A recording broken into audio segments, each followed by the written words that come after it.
Good afternoon, all. Welcome, welcome, welcome to another edition of the Sal Greco Show. Thank you for tuning in. If you are watching us on YouTube, please hit the like, share, subscribe button, notification button as well. And also, if you are watching us on X right now, streaming live, please hit the repost button and share this out. There's a lot of news, which that's what I'm going to begin with. I saw some of the comments already, very funny. Chronicles of the Collapse. Says I'm the only Italian in the building, Greco. This is in regards to the Miami Marlins game. I'm going to get to that, the Italian Heritage Night. I'll give you my full critique on that. But to start off right now, there's breaking news, and there's an active shooter right now, I believe in Florida State, in Tallahassee. So here it is, an active shooter report at Florida State University. Multiple patients hospitalized. I believe it's 4 now. Or it might be more. This is something that, a lot of guys that would, especially the New York City Police Department or any law enforcement agency, this is where you collectively hold your breath. And, some of the scenes here are, horrific. So Tallahassee Memorial Healthcare actively receiving patients from shooting. And this is breaking right now, which is, look, a Florida Attorney General's office responding to shooting. My office responded to the active shooter situation on FSU's campus, and we will provide updates as they become available. That's from the Attorney General of the Florida, James Udemeyer. Thank God, I never myself had a situation like that. Obviously, it's nice to see Rob Lukash in the chat, and Rob, he was a chief in the NYPD. He's also has his own show on this network, The Finest Unfiltered, called Executive Perspective. So he would be racing to something like that and responding to something like that. So I'm sure it'd be a harrowing situation. And I mean, he's a scene right now from the classroom.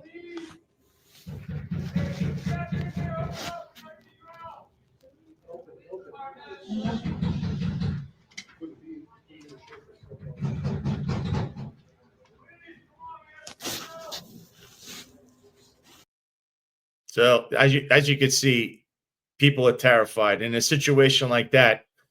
And I understand you're a first responder, and we've seen this over and over again in certain situations. Like first responding on the scene officer, they're not used to stuff like this. You're not supposed to just charge in there, which is why you would have, here's another video from outside, why you would have something like emergency services who are trained to handle this kind of situation.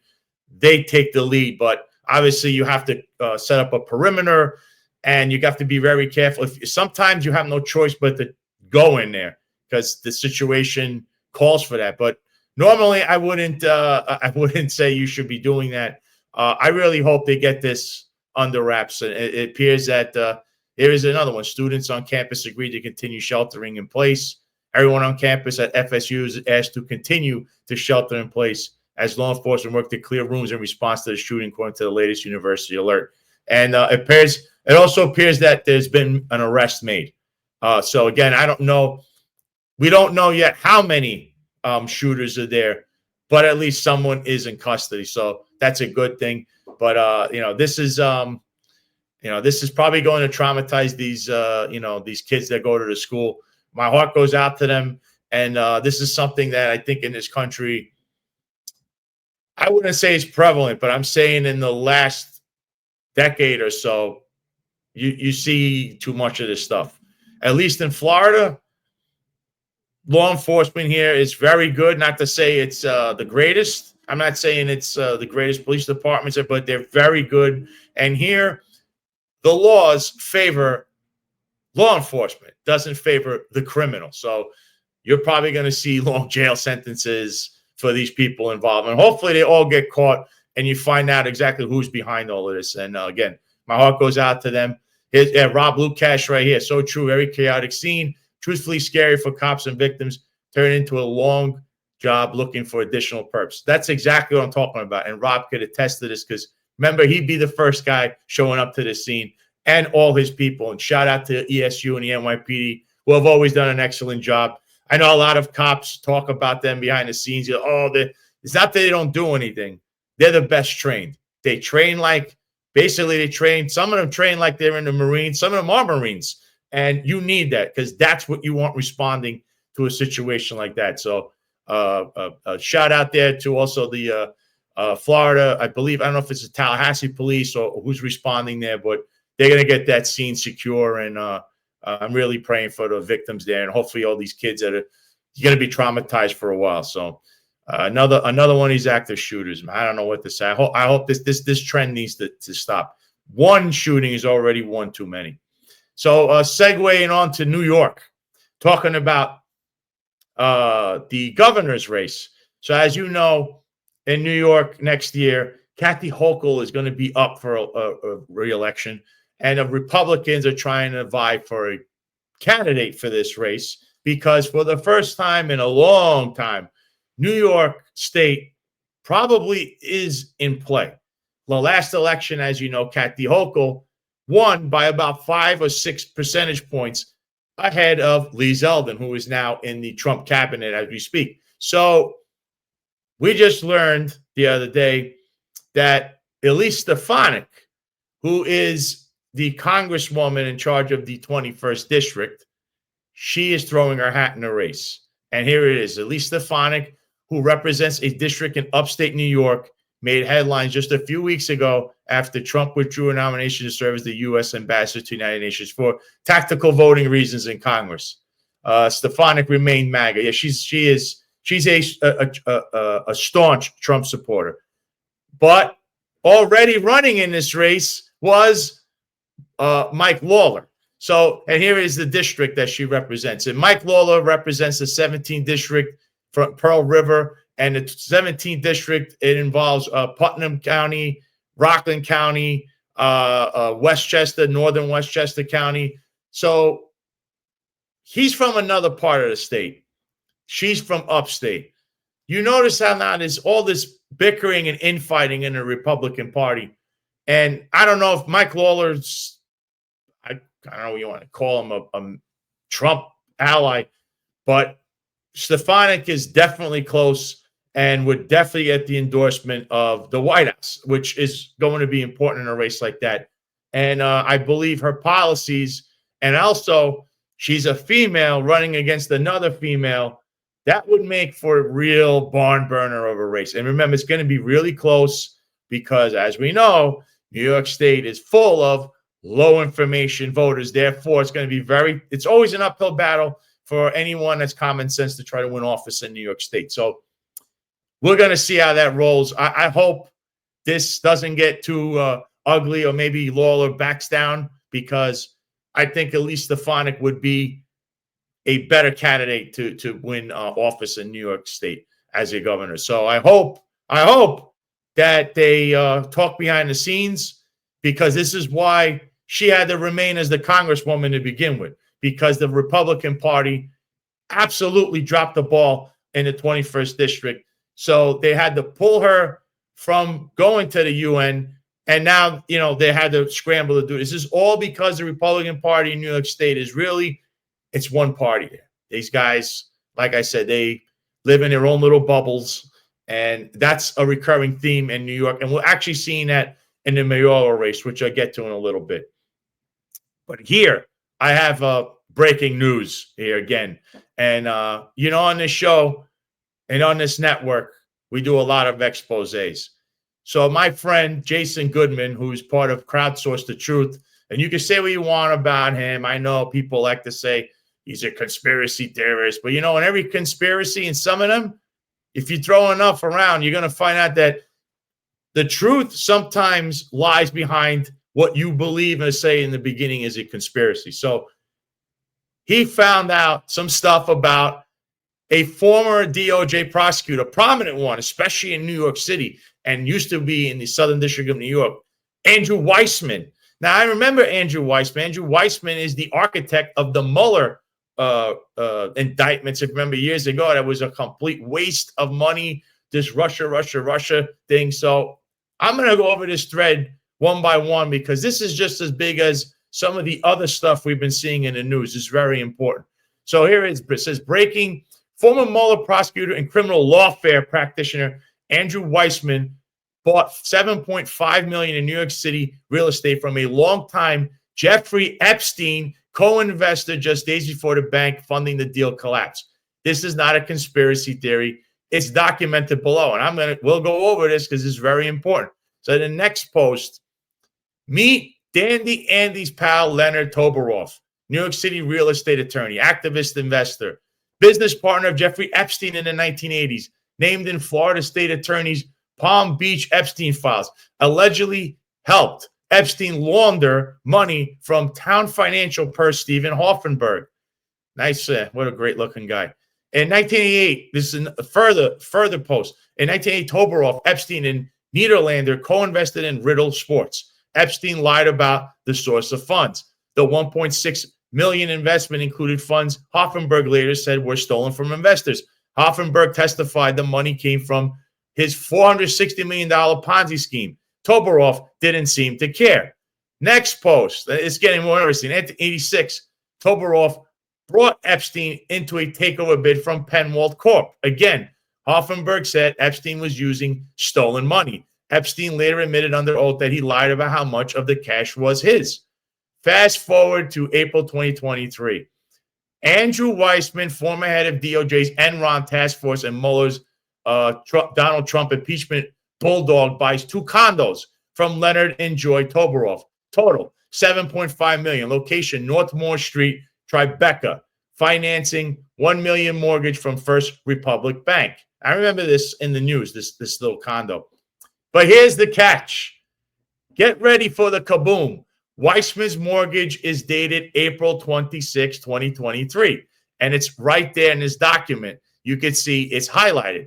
April 26, 2023. The lender, and the next post, the lender, First Republic Bank, collapses just 5 days later, May 1st, 2023. So this bank collapses right after it. Then there's another one. The same week, Weissman locked in his mortgage regulators were negotiating the bank seizure and prepping a JP Morgan takeover. This begs several questions that must be answered under oath. Was Weissman tipped off by someone at DOJ? Did Weissman know the $1 million loan wouldn't be enforced? And then the final post here, which is, I think, pretty damning, the red flags. Deal structured to look like 2 separate condo buys, possibly to obscure total value. No New York City transfer taxes recorded on the deal. Was it underreported in value? Was the purchase structure designed to evade scrutiny? You know, this is look. This is another.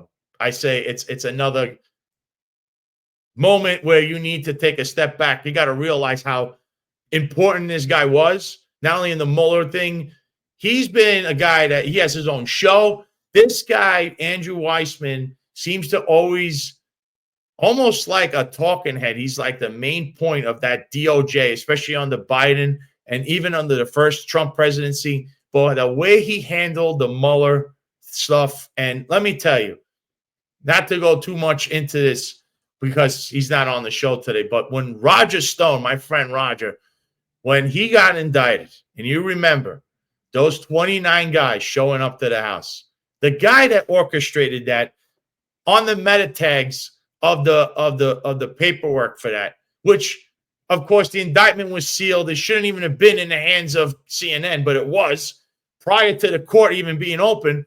It had his initials, AW, which is Andrew Weissman. This guy is he's one of a kind. That right there shows that he is embroiled in a scandal, much like someone else that you keep hearing about, which is who? The Attorney General of the state of New York, Letitia James. Now, we've had on the show both Joe Gilbert and Sam Antar on, and there's a whole thing right now. It's everywhere in the news, and we'll have Sam on again right here. Exclusive public records contradict the New York Times defense of Letitia James. And he got into this a little bit in his article, but here it is. The New York Times claimed Letitia James wasn't required to occupy a Virginia home as a condition of her mortgage. That's false, and I have the documents to prove it. She swore under oath she'd make it her principal residence. Her mortgage explicitly required her and her co-borrower to move in. She never did and never disclosed the loan. Now the Federal Housing Finance Agency has referred her to the DOJ for potential mortgage fraud. I've posted the receipts, files, and sworn declarations. This isn't political. It's legal. He's right. Okay, but now I want to go back in time because in reality, all of this, and I've seen people try to now run it. They're the reason this is what. No, it's not about who or what. You know what this started, and it's funny because we've heard about this in great length, and that's where that shady little place in the Bronx called, well, now it's no longer there, Counsel, because it was Tish James that was seen malingering in there, hanging out and palling around with the mob associate, self-admitted criminal that was the manager, or whatever you want to call it there. And also it's a place where nothing but, I'd say the felons, the hall of felons there, where anyone could show up. And you can see right there the document that was posted that Tish James, who's basically sitting around in this place that's owned by, at the then time, NYPD police commissioner's brother, all right, had reports from the New York City Police Department about human trafficking there. So we hear for all these years, they're partying to the break of dawn there. And I'm talking about NYPD executives, Tish James, Darcel Clark, the Bronx District Attorney, Eric Adams, all his little crew, the Crumbs crew. They're all there and nothing happens. Yet there was someone who was a co-partner there at one point, right around when Counsel Frito was transferred over to the brother of the police commissioner then. That guy was indicted and charged for human trafficking. So and here's Tish James smiling, partying, showing up to fundraisers. And there's a whole thing about her Act Blue and all that stuff. So that's where really people really started saying, what the hell is that? And I still say, if we're going to do anything here, the true crime, the worst of the worst, would be human trafficking and who or what is involved in. Tish James is pretty bad, even though his sister used to be in the NYPD. But someone has to be pulling those strings, especially politically. And there were other people there in this little circle. We call this the Raven nightclub. By the way, there was a nightclub extortion racket that's still being looked at involving the people from that place, or I'd say the family of the people on that place. But that should be investigated. That report has no documents after it was taken. So what did the NYPD do, if they did anything? Because we don't hear or see anything. And Tish James, who is the highest ranking law enforcement person there, she should be asked about this. And what's her relationship with a self-admitted criminal mob associate? Aren't you the attorney general of the state? You're out there prosecuting people that may become convicted of crimes because that's what you do. But yeah, you're hanging around people that were convicted and are engaging in all kinds of activity that's definitely nefarious in character, but yet you have no problem being around there. That stinks to high heaven. I'm sorry. But also, this will lead into the characters we'll be speaking about today, because I did mention the New York City Police Department and their involvement with all of this. And, well, there is the mayor of the New York City himself, Eric Adams. So there was a lot of things that have come up recently, just in the last 24 hours with him, the police department, his heir apparent deputy mayor there. So the first thing we're going to put up is this thing about drones. There was a nice little article that was written in the Gothamist, and it's very telling. It says here, NYPD invests in new tech to combat drones used for nefarious purposes, documents show. So this article highlights a lot about this whole drone program. Now, you have heard on this network, not just by me, you've heard John McCarry, you've heard Eric Dim, you've definitely heard Marlon Bethel highlight all of this stuff with these drones. I think Ron Layson and Rob Lukash, Executive Perspective, even mentioned this. There is something going on with these drones. So the person that wrote this, Ben Fjorhart, I believe, from the Gothamist, he's looking into all of this stuff right here. Albert Fox-Can, a civil rights advocate and founder of the Surveillance Technology Oversight Project, said the NYPD's purchase shows a double standard in public finances. At a time when so many agencies are seeing so many pressures to cut staffing, to cut spending. The NYPD continues to have seemingly a blank check when it comes to new technology, he said. This is something we've consistently mentioned. Why you have to have like accounting and accountability. Where is this money coming from? Where is it being spent and why? And when you see these clowns up there at the committee, they don't really give you a good answer or anything. And the committee people, and I hate to say this, Lincoln Ressler, who's the Trey Gowdy of the Democrat Party, apparently, he does all this pounding his chest there and nothing ever happens. There's no referrals. There's no investigations. It's just everybody says the little piece, gets their 5-minute snippet out there. They're in front of a camera, and then it's gone. We don't hear about it again. But who's paying? Who's left stiff with the bill? Taxpayers in New York City. That seems to be a problem. And then there's more because the taxpayers in New York City, right? So someone explained to me how Eric Adams, who now, I mean, first he's got his campaign. He's $3 million in arrear. He doesn't know how to pay his lawyer fees, right? Then he's got corporation counsel, who is, if you don't know this, he's being sued by the city council over this whole immigration, this executive order, which I've stated numerous times would be challenged and all this stuff, because you can't have ICE in Rikers enforcing civil duties. It goes against the whole state legislation. It's all kinds of legislation there. And corporation counsel is not going to represent him in that suit, but represents him in sexual harassment, all his pals. And here is one of the headlines here. Adams' legal debt rises to $3 million as donors fade away. Okay. He has all these expenses.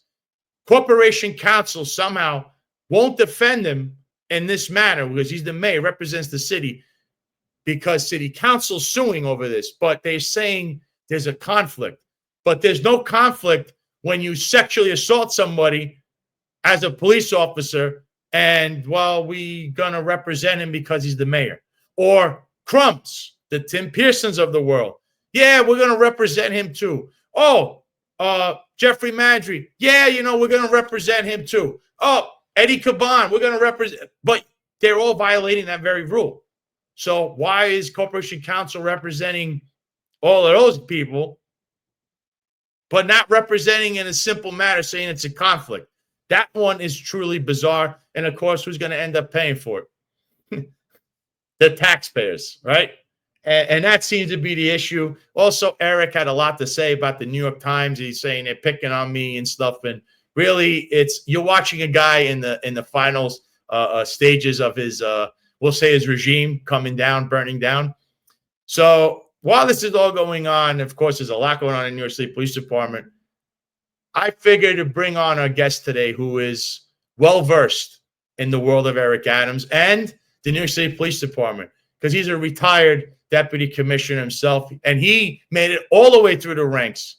He was a cop who made it all the way through. None of this getting promoted to some deputy rank as a cop because you are the water, you're holding the water for a chief. This man, well-respected.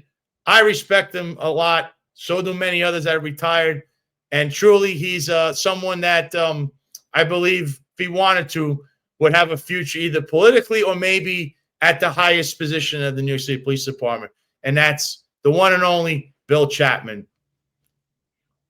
There he is. Hi, Sal. How are you? Bill, thank you for coming on. I know a lot of people I talk to, especially in the New York City Police Department realm, former police officers. You are very highly regarded and respected. In fact, my own attorney, Eric Sanders, and we had him on, speaks very highly of you. So it's very hard for him. He'll mention people, but with you, he mentions you in very high regard. So you come with this big reputation of being truly respected by all. So I just wanted to tell you that one because your opinion and your analysis of stuff, it truly matters. So, Bill, I want you to give a little, let's say a little synopsis of your career, how you started, and then we'll get into our favorite mayor and former cop. I don't think your show's long enough to talk about all the places I worked. I came into the job in 1968. and went directly to the old 2-3 precinct on 177 East 104. It was a wonderful building, 100 years old. The boilers didn't work. We couldn't keep prisoners there, but cops could work out of there. The best part about that is I had the opportunity to work for two tremendous leaders. One was a lieutenant by the name of David W. Scott, who rose up to become the first deputy commissioner, and a young sergeant who liked to go out in the street and patrol and lock folks up. And he was, I think his name was Raymond Kelly. And both of them taught me and a lot of other people coming out of the 2-3, Bob Gianelli, who also wound up being a chief of patrol, and others, how to do the job the right way, how to be professional, how to present an environment of safety for the people that you're charged with protecting, looking out for other cops, and making sure that they get home at the end of the day safely without getting jammed up either professionally or physically, and looking to make that precinct a better place for people to work and to practice their religion and to go about their daily lives. I was lucky enough to get promoted to sergeant after 13 years and wound up in the 2-6, which is another great place to work. I got drafted out of there and wound up being in the recruitment section and then the applicant processing division, where I became the CO. So all of the cops that were hired between 1985 and 1987, it's my fault. And we had classes of 2,000, had no problem getting people to apply for the job. We had great numbers of military veterans coming out, and some great people were in those classes.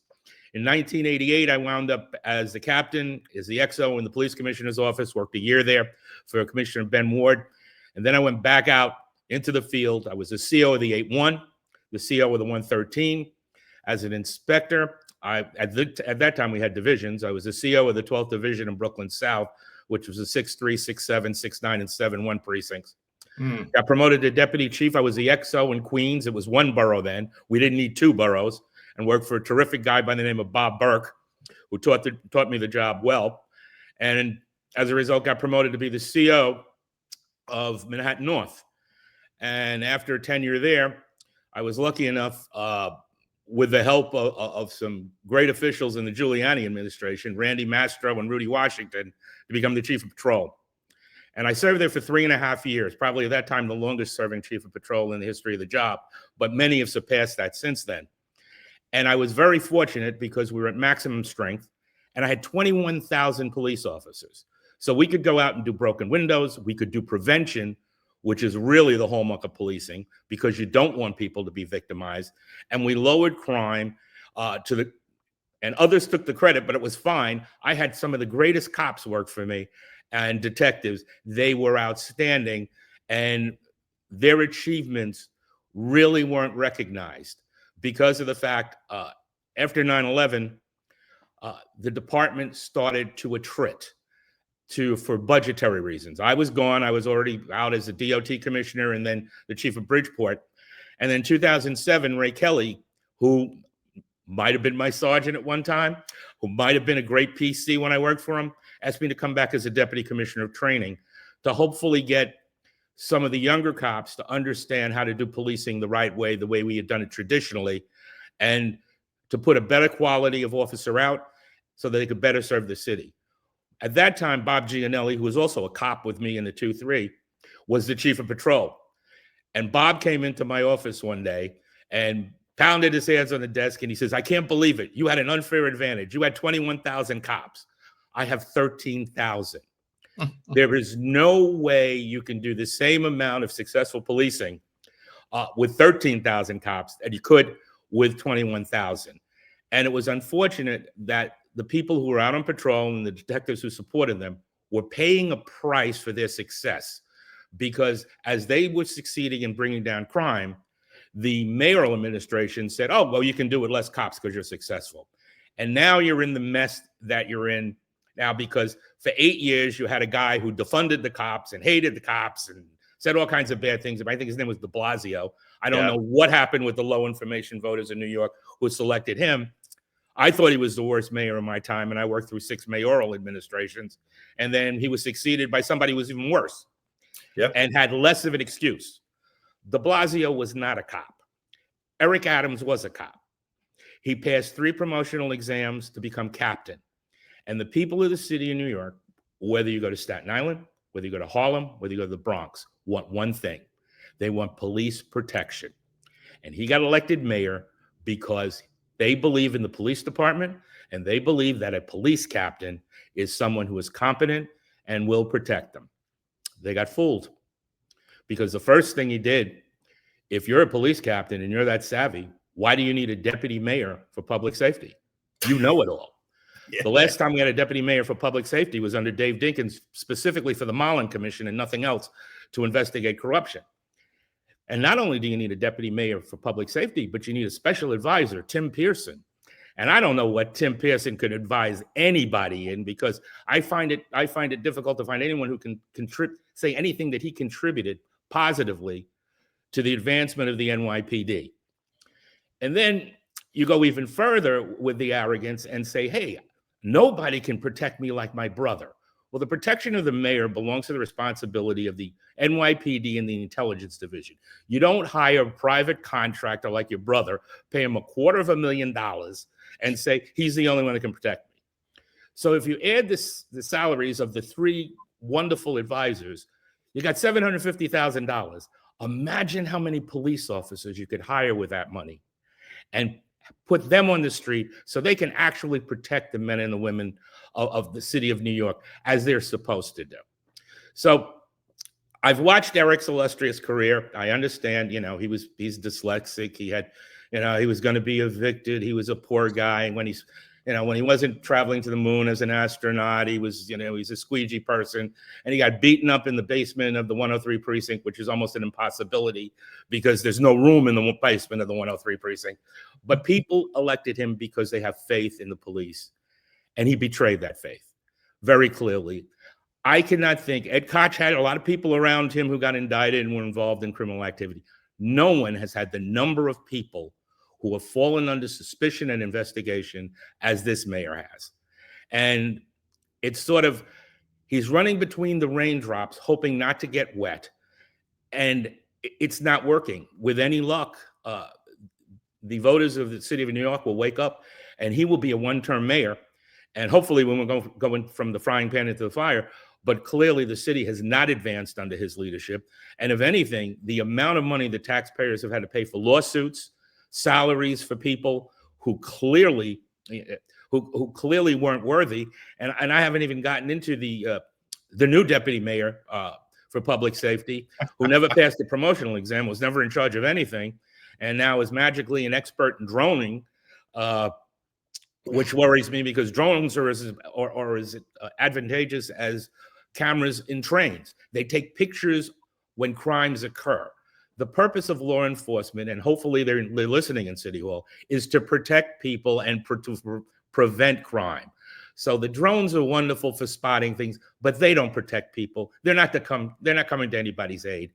So, I find the thing as a retired chief thoroughly distasteful. And another chief who I have never agreed with on anything at all wrote an op-ed saying that the chief of department who gave $200,000 in overtime to a personnel officer who was only supposed to work 9 to 5 in exchange for sexual favors should have been drummed out of the Corps, as they way in the old Chuck Connor's television show Branded, where he's stripped of his brass and really ostracized. And a reporter asked me if I thought that was racist. And the reality is no. Misconduct, corruption is not racist. It's a disservice to the people who give you their trust and say, hey, I have confidence in you to protect me, to manage the finances that I pay in taxes so that I benefit from it. You're in Florida. I was in Florida recently, and I'd like to take back, about 80 degrees of weather up here because it's like the frozen tundra in New York. But the reality is the roads weren't all jacked up. There weren't homeless people all over the place. Garbage wasn't piled up. And I was in a couple of cities in Florida, Titusville, Fort Lauderdale, and Miami Beach. And all of them, you could walk around and there wasn't a whole lot of problems without being threatened, having your personal safety threatened. And to see a city that was as safe as it was under Rudy Giuliani and Mike Bloomberg turn into the Wild West, because if you look at the crime lately, the high-profile crimes, they've occurred in a borough that traditionally the toughest thing officers had to do for years was give tourists the right directions. Manhattan South was a place you could go 3 o'clock in the morning and never have a problem. Now you're having people stabbed, folks shooting at cops. They have open air drug markets. Who's in charge? Why is this happening? And why aren't the elected officials, who are also imbued with the trust of the people, standing and screaming that this should actually stop? There is no reason to go through 4 police commissioners in 4 years when you had Ray Kelly as 1 police commissioner for 12 years. I mean, it's not solving the problem. Absolutely not solving the problem. And with all due respect to the current police commissioner, it's great you got 3 degrees from Harvard, but it would be better if you actually knew what happened in the 4-6 precinct on a summer night during a 4 to 12 and people are holding 30 jobs.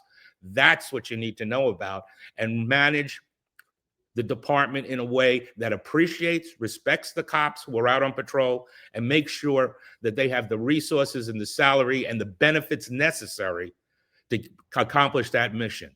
One police plaza has a wall full of names of people who went to work and never got home to their families and paid the ultimate price for saving and protecting the people of the city of New York.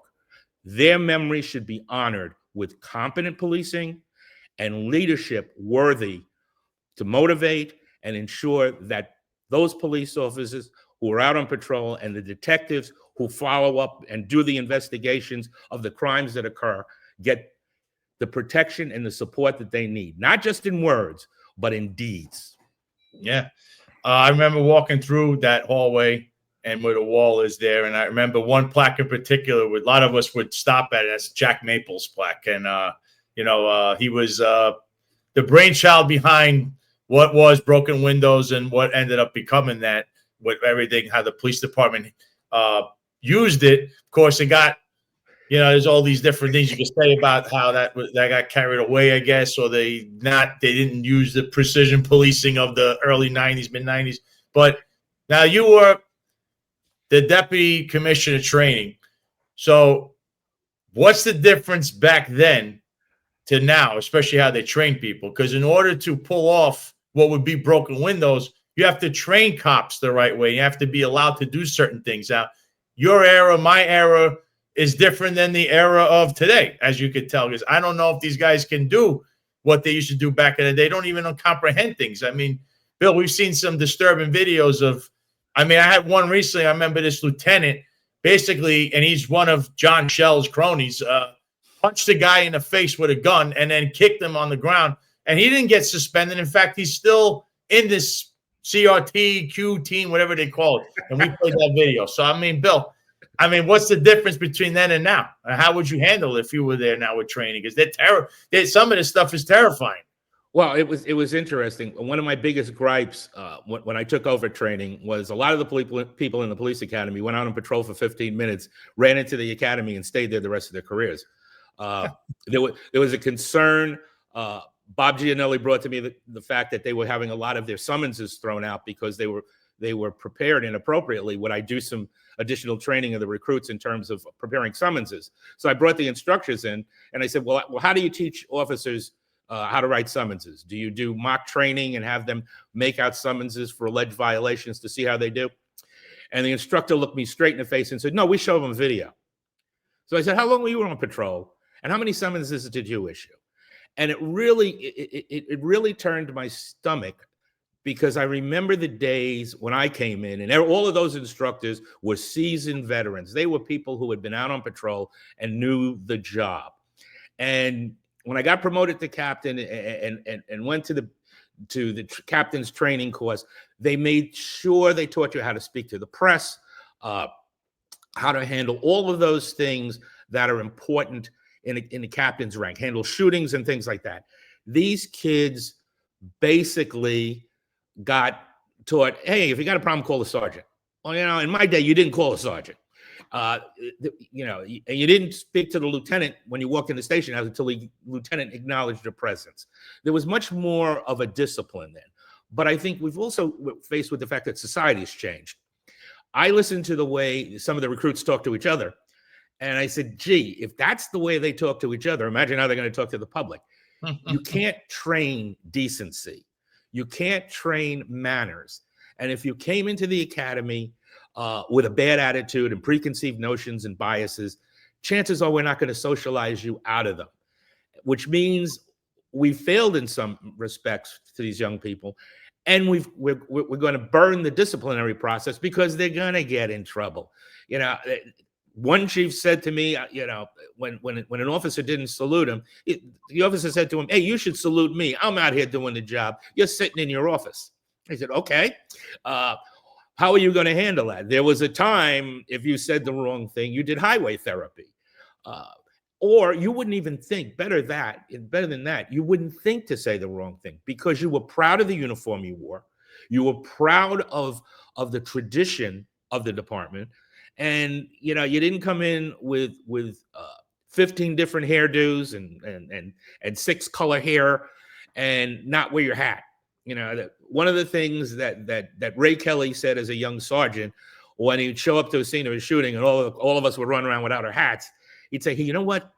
There's a difference between you and the guy that wears the hat. When someone's talking to you and they see that cap device, they know they're talking to the symbol of authority, the NYPD.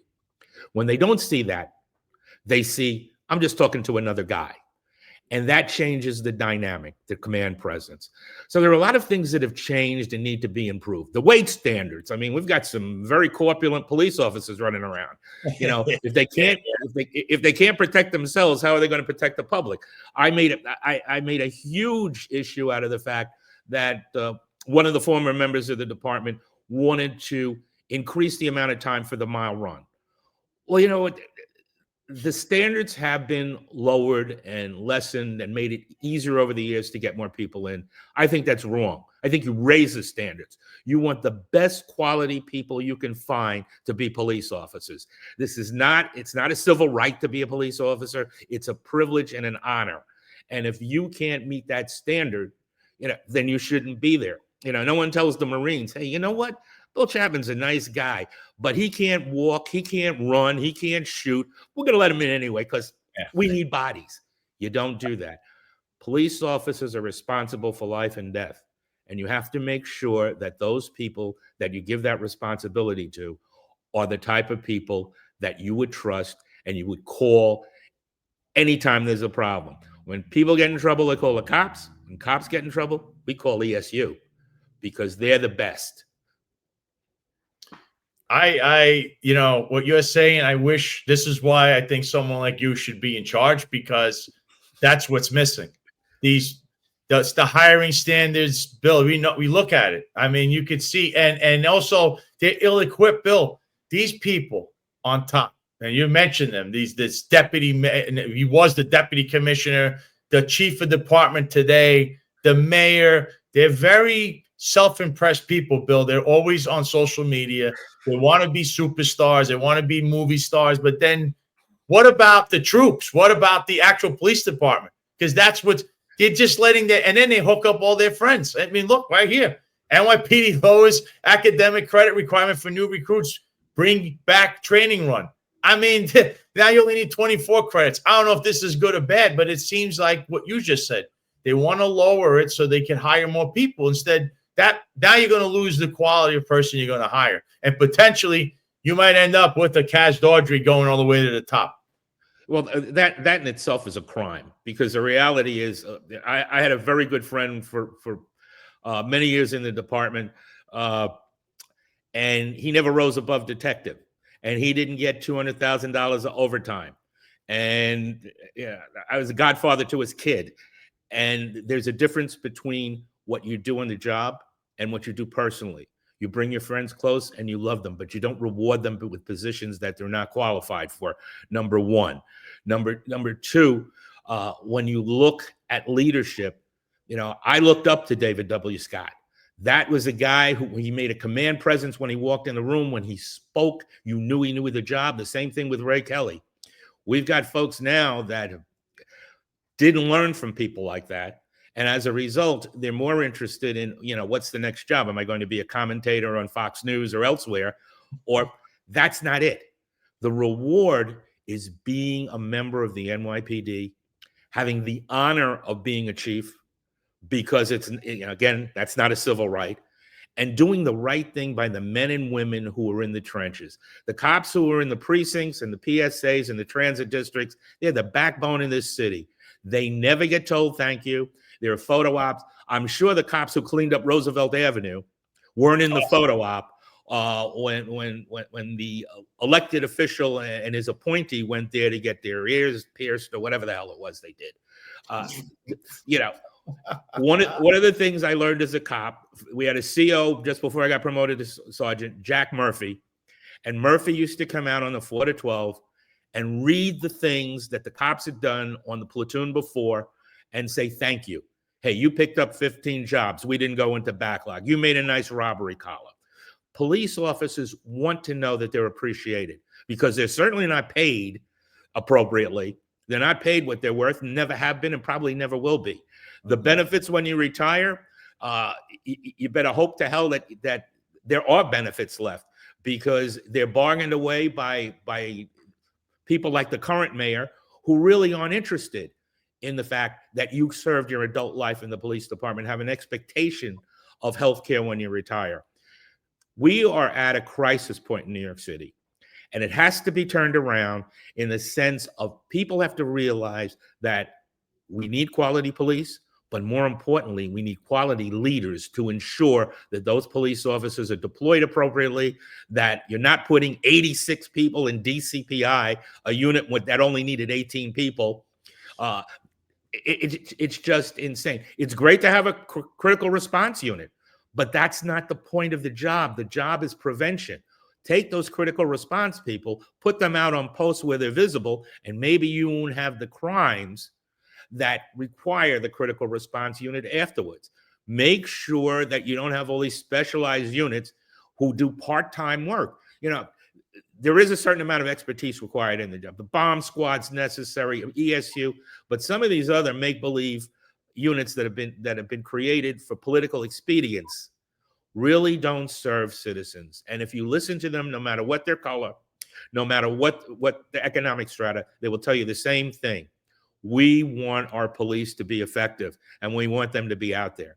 And right now, the people who are out there are few and far between, need help, and are in great risk of burning out. You don't flood a zone with cops that don't know the conditions, because that's a danger to the public and to the police who don't know their surroundings. You put police officers on a steady basis in appropriate numbers to handle the situations that occur and make sure that they're familiar with their surroundings and they're providing the service that people pay tax money for. Yeah, I'm telling you, what you're saying is what's needed. I see in the comments have Ron Leeson and Rob Lukesh. They host the Executive Perspective, and I believe they actually both worked while you were the commissioner job. Rob Lukesh, who was the deputy chief in ESU, so they have a lot of respect for you. I see right here. Much respect, sir. Came on in 1987. You mentioned all great leaders like yourself. Rob is, he's definitely giving you kudos. He likes what he's hearing, because you guys have an outlook that's what's needed, and yet you're mentioning someone. I'm gonna break something here for everyone. It came to my attention, the illustrious Deputy Mayor Public Safety now, Kaz Dodry. He recently had blocked a lot of people on his X account, which you can't do because he's a public figure, he's a public office. But then he unblocked us because John McCarry had come out and said we're gonna file a lawsuit. But then further, I'm investigating this guy. You know what? I'm gonna put this up on the screen. He has a YouTube account, Bill, but the YouTube account, Bill, is government funded. So I don't know how Kaz Dodry can have a government funded account on YouTube right here. You see what it says? The official YouTube. What does this mean? The official YouTube channel of NYPD Deputy Commissioner Kaz Dodry. Okay. And it goes back to linking to him. He's using government funds to set up an account, which then, Bill, you could be monetized. If you're monetized, YouTube pays you the most. And as you can tell, here's some videos, and they're the videos of valor, Bill. That's what I like to call this. You mentioned in particular Roosevelt, what is it, Operation Roosevelt. So you know what? Play one of these videos just to show people what this guy does with taxpayer money.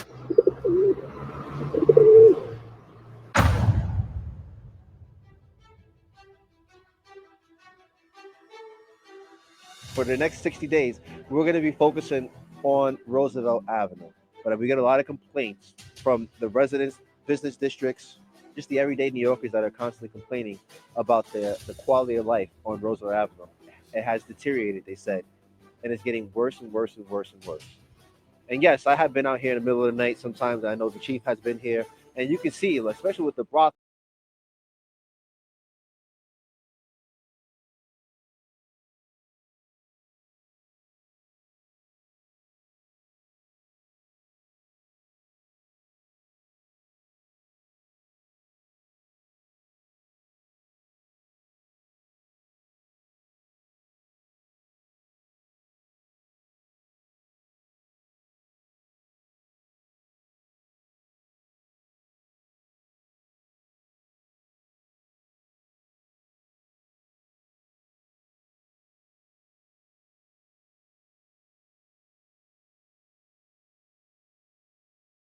Number one complaints besides the brothels on Roosevelt Avenue.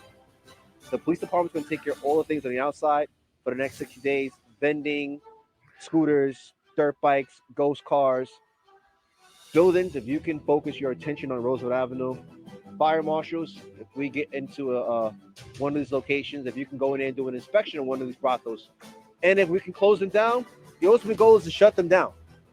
We got the DA's office here. We got some investigators in the district attorney's office that will help us in those endeavors. You guys are a huge help. You don't understand it. You're a huge help immensely, and I'm very confident and optimistic that this is going to work.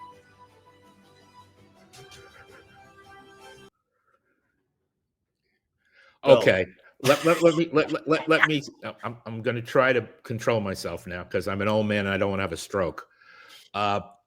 Number one, if I'm a bad guy, I'm waiting 61 days. I'm going to take a hiatus. In 61 days, I'm going to come back and do my stuff. Why? Because this knucklehead announced that the police will only be there for 60 days. During the Giuliani administration, there was a deputy mayor by the name of Rudy Washington. Rudy Washington put together the multi-agency task force that combined all of these entities to shut down operations like this. Rudy did it quietly. He did it effectively. He cleaned up the condition.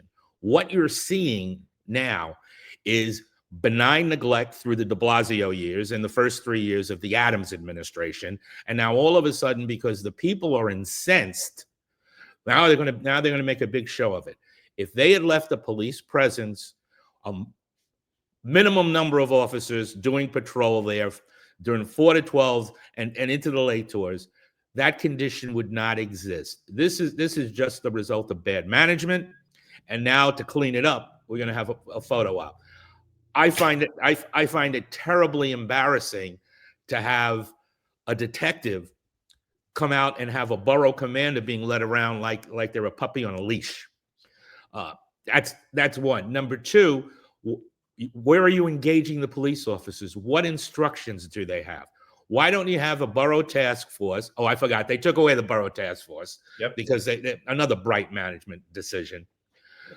Why don't you have dedicated people in the precinct with regulars who aren't busy chasing job after job because there aren't enough people in the precinct handling these types of situations? These are precinct conditions that should not require this big dog and pony show. Because if you go back now, I'm sure the people aren't as satisfied as they were when they saw this influx of all these different agencies. So once again, you have someone who's never been in charge of anything, in charge of something. And I just want to know what he meant by, hey, you guys do your thing. Is that, I didn't know that was an appropriate police tactic, but I guess it is in this administration. I gotta say this because I see the comments here. So Marlon Bethel says he's been all over this. Another guy, Right? Look, first he says, if it's to highlight the hard work of the NYPD, why is this not on the official account? Which we are going around in a circle with this. And then he mentions the part of her former state senator Maserati, right here. Already happened. State Senator Harlem Maserati is begging for the feds to come to the area now. So in one retrospective bill, he goes, so they're supposed to be handling this, right? So why the hell is the state senator, who, by the way, was in trouble with Eric Adams, okay, and he's a friend of his, is saying we need the feds here now? So what the hell what did we just watch other than it's just propaganda? I don't get it, Bill. I'm just trying to make sense for this because I can't wrap my head around it. I'm losing it just thinking about this. When you have people who are competing for their Andy Warhol 15 minutes of fame, they tend to make outlandish statements because it makes good press. It's really good. You know, the Eric Adams history of all of his travails to rise to the top of the world makes good press. Having somebody come in and say, we want the feds. Well, there aren't federal offenses here. What you have here is or state local violations, and you have a very competent police department that, if they had sufficient resources, could make this thing go away and dispose of it appropriately and make Roosevelt Avenue safe for people to go up and down. All right, that's just, hey, wait a minute. I did my time in purgatory. Now I want to resurface, and I'm showing you that I'm concerned about the people here. Well, where were you all these years when the condition was deteriorating, one might ask? And what role does the federal government play here? Does he want President Trump to come down and walk up and down and scare people and say, hey, if you're involved in illegal activity, I'm going to send you to Paraguay? It's just, it's insulting. And, that's fine. The beauty of America is you can say whatever you like. Unfortunately, there aren't enough people calling out the folks who say these ridiculous things and say, hey, go away. You want to do something, petition the mayor for more cops in the 110 precinct, the 115 precinct, so they'll have resources to do that. That's the constructive thing to do, but that's hard because they don't understand, people like him don't understand what folks actually need to be safe. And that's truly unfortunate. The idea of using a private account, I always thought, when I took over DOT, there were a number of investigations going on. That was part of the reason why I got DOT, because there were a number of people there who were doing things they shouldn't have been doing. And DOI was investigating them. But DOA is not an independent agency. It answers to the mayor. So if you give a case like this, why is this guy giving a private account to DOI? When they report back to the mayor, it'll be at the mayor's discretion as to whether any action should be taken or it should be tabled. So you really don't have objectivity. That's really the difficulty. If it doesn't reach the level of criminality, then it's not something that the Queens District Attorney would look at. So maybe you call in the feds to look at it. Maybe there's a federal violation. If it's FAA, if it's FCC, it's just very discouraging in this time when people are tense, when they are concerned about the economy and their safety, that you see people flaunting around saying things that really aren't helpful or constructive. Yeah, the comments here. First of all, I saw Ron Layson said, "Well, the PC has invented a new unit called the Q teams." Oh, wait, we had them called the conditions team when I was a CO. Then we have John McCarry. He said, "What does the commissioner think of Eric Adams shutting down the March program?" Because also Ron Layson mentioned the March operation. So what do you think about that? Well, it's when I was in Florida when this announcement was made about this new program. For anyone who's as old as I am, or for those who want to read, in 1972, as a result of the Kerner Commission and the riots that occurred in the city, the federal government authorized the NYPD to start the neighborhood police team, which were one-on posts in high crime areas to get people out, officers out, visible on foot, to prevent crime and to build relationships in various communities. Okay, then we went to CPOP in the 1980s, the community policing programs where people made out their beat books and had meetings with community organizations. Then we had some other nonsense name under de Blasio. This is this. Why are we reinventing the wheel? These are precinct conditions. Put enough resources in the precincts so the sector cars can do actual patrol and not respond from job to job, where you can put out foot posts. I hate to go back, I hate to go back to when I was a CEO of the 8-1. In 1989, we had a problem. There was District 33 ran to the subway, Fulton Street, ran through the 81st precinct. And at Ralph and Fulton, there was a 4-way entry train station. And the bad guys, or the homegrown perps, as we call them, used to go down and rob people in the subways and then run across the street to the Brevoort houses and disappear. So we convened a meeting between the housing police, the transit police, and our precinct anti-crime guys. And we started to go out and lock people up when they thought I'm home free, I'm in the projects, you can't touch me. Wrong, because the housing guys are waiting for you. Oh, I'm going to get on the train and go to the next stop. Wrong. The transit guys are there. I'm going to run on the street. No, the precinct guys are going to do. The reality is these are precinct conditions. And if anybody with any sense or any knowledge of the history of the department is advising the commissioner, this ain't no news. And in my very proper English, this is nothing new.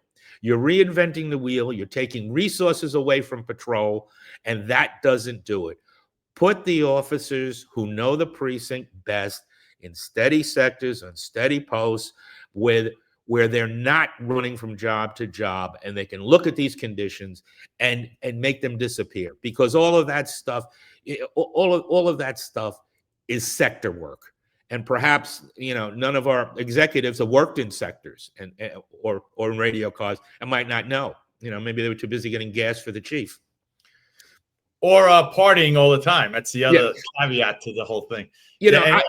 I'm much too old, so I don't worry about. I envy all the young people that have time to party.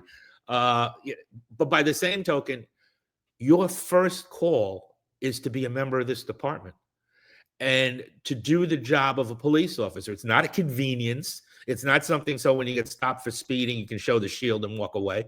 You're there to protect people, and you should want to protect people. And you should dedicate yourself to, wait a minute, when I go out for whatever amount of time my tour is, I'm going to make a difference. I'm going to keep people safe. And if you're not going out with that mentality, if you're conscientious objector, or you want to get likes on your social media or whatever they do with that stuff, then you're in the wrong place, and you've got the wrong mindset. You mean the social media that's funded by the city, which taxpayers are funded, and you try to make it into your own private account? I don't know. That's what I'm saying. That needs a look, because, again, Bill, Kaz Dordry's YouTube, which apparently is funded by the government, the city, is being used in a personal manner. And then when it gets monetized, who's getting the money? Kaz Dordry or the city? You understand, using government resources to further your personal agenda. I've never seen anything like this.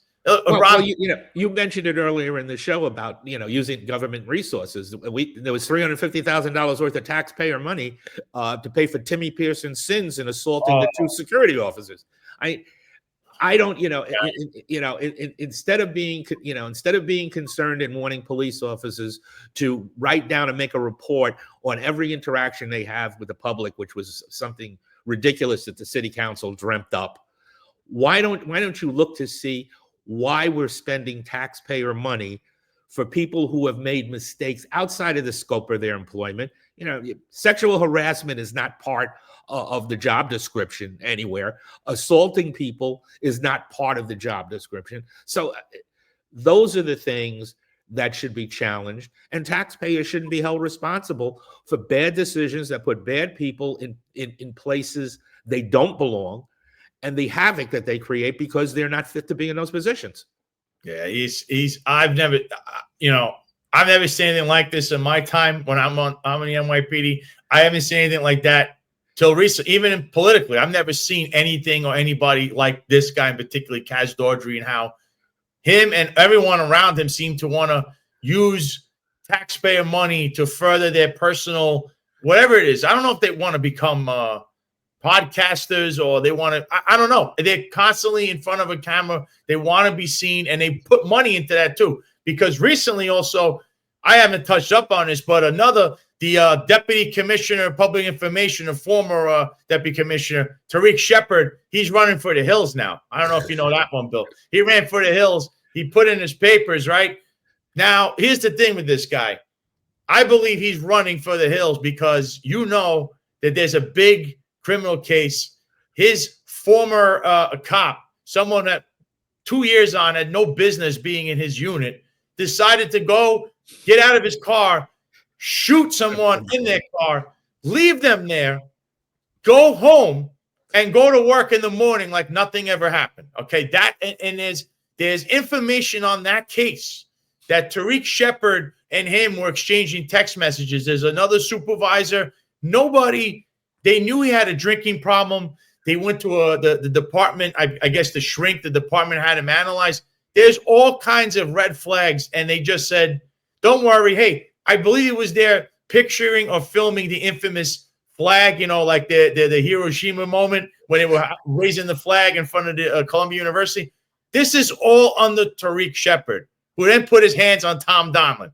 All right, and here it is. A month later, this is when this happened. Shepard was caught tussling with his boss, then acting NYPD Commissioner Tom Donlin at the New York City Marathon, with Shepard tried to photobomb a group picture. And it was another police commissioner we didn't even mention because he wasn't even there for 5 seconds. He got raided by the feds himself.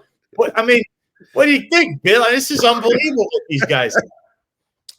I think this is a great script for Martin Scorsese to do a movie on.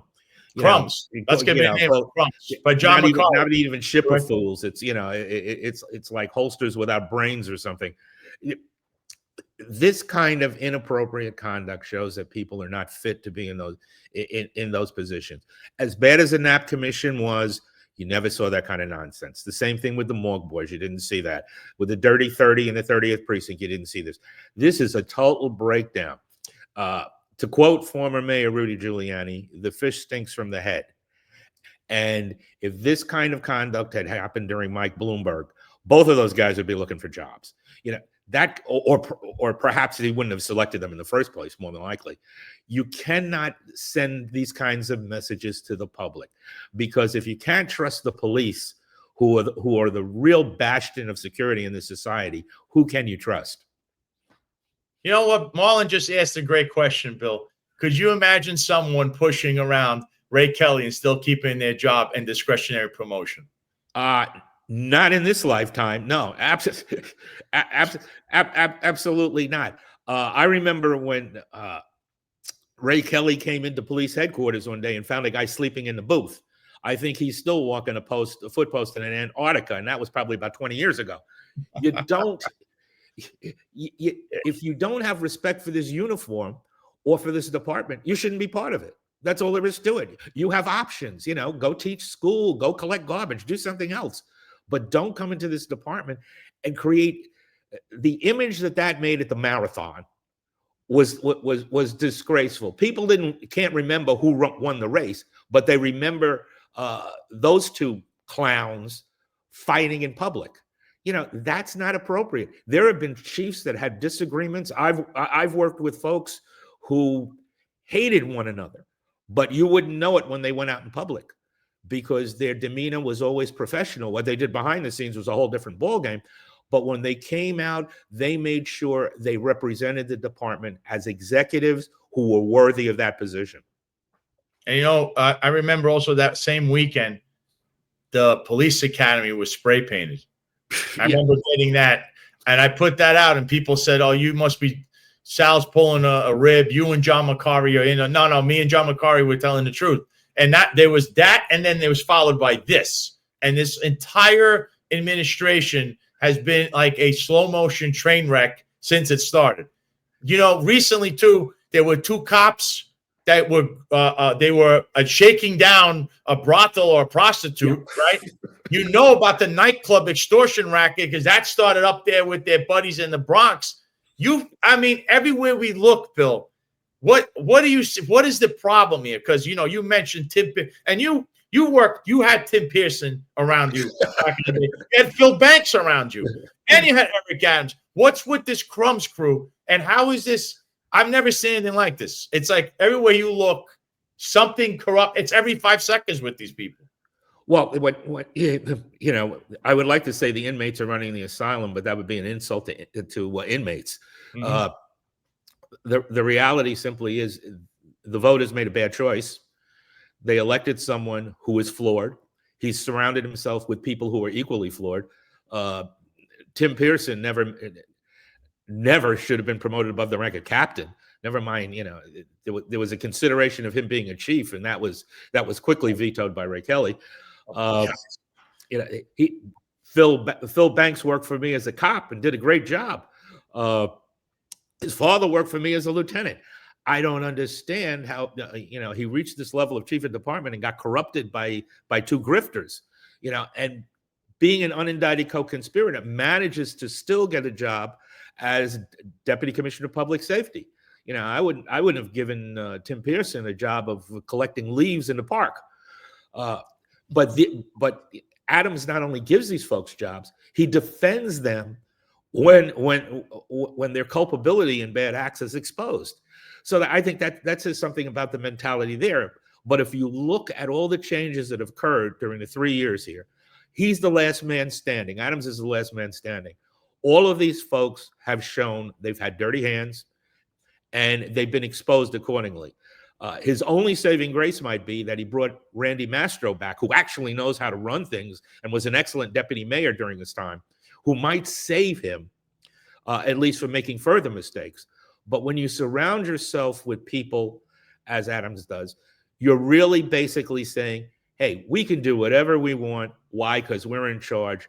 And without thought of morality or legality, they do these silly things. They had all of these shelters built that had to be built. Why would you build a shelter in Orchard Beach that floods, or Floyd Bennett Field that floods when you were told there were problems? Spend a lot of money on a no-bid contract to erect those things. Now that they're not being used, who's going to pay for all of the furnishings that were purchased? Who's going to pay for taking down those structures? The taxpayers. Yep. And there should be accountability. So instead of, my advice to these folks running for mayor, instead of worrying about what the police should be doing, why don't you worry about how your money's being spent by a guy who has surrounded himself with police officers of dubious reputation, or have proven that they've been involved in conduct that's unbecoming of police officers. And further that, why aren't I know that, reporters want to have access to the mayor so they don't ask pressing questions, but why aren't there investigative reporters like Gabe Pressman who are around, and John Johnson? The last one living is Marsha Kramer. Everybody else is very nice. They don't want to delve into the fact that there's really some deep-seated corruption and things going wrong here. It's just absolutely amazing. The misuse of taxpayer funds never occurred under Mike Bloomberg or Rudy Giuliani. This is stuff that started with that mental health program that de Blasio's wife was in charge of. Okay. And those funds were never accounted for. A quick accounting. You want to call the feds in, Montserrat? Have the feds audit and see where all this money went for the migrant supplies and the shelters, and what hotels got special contracts, and how much are we paying per night. And it's just very disheartening to think in 2025, when we're faced with all of these other crises, that a city that can be as great as New York can be failing so significantly. I agree with you. I can't wrap my head around this whole thing. And you keep getting more questions. That Marlon Bethel says, do you think the department is too far gone, or could a new mayor return order to the department, or does the department need a complete reform and restructure? Well, that's a simple one. The NYPD is like when John Cameron Swayze, this is probably before your time, did the Timex commercials and says it takes a licking, but it keeps on ticking. The NYPD is an organization that is built from the ground up. The people on patrol make this organization. And sometimes it doesn't matter who the PC is or who the chief is. Cops work because cops believe in what they do. And there's no greater motivation than that. I can remember some police commissioners I thought were outstanding, and I can tell you, well, I won't because it's on the air, some that I didn't think were so great. But it really didn't matter because men and women went out every day to make this city safer. So the rock bottom, the foundation of the job is still there. What they need is support from the top. There was a chief that went around remodeling offices in 1PP when there wasn't toilet paper in the precincts, and every chief had a budget, whether they could, bring in new couches and other stuff. And I said, hey, take my money and send it to the precincts and buy some damn toilet paper. If cops have to come to work and bring their own toilet paper, there's something very wrong with this department when chiefs are sitting in opulent offices. We need to look at people who come up through the ranks and didn't just magically appear and have worked on every level, understand the functioning of those levels, and realize that patrol is the backbone in this job, and the detectives in the squads make this department function. Give them what they need, and everything else will fall in place. Then it doesn't matter if you have a silly deputy commissioner or someone who's never been on the street, because the job gets done. And until there's a commitment by a mayor, because the police department, unfortunately, is a mayoral agency, you get a mayor who realizes how important the police function is. I heard all the rhymes that went during this administration of prosperity, public safety is the key to prosperity and all. That's fine. Rhetoric is beautiful, and I wish I could rap, but I'm too old for that. The bottom line is you need someone who speaks clear English, motivates the police, restores the confidence of the people, and then sits back and says, hey, we've done a great job.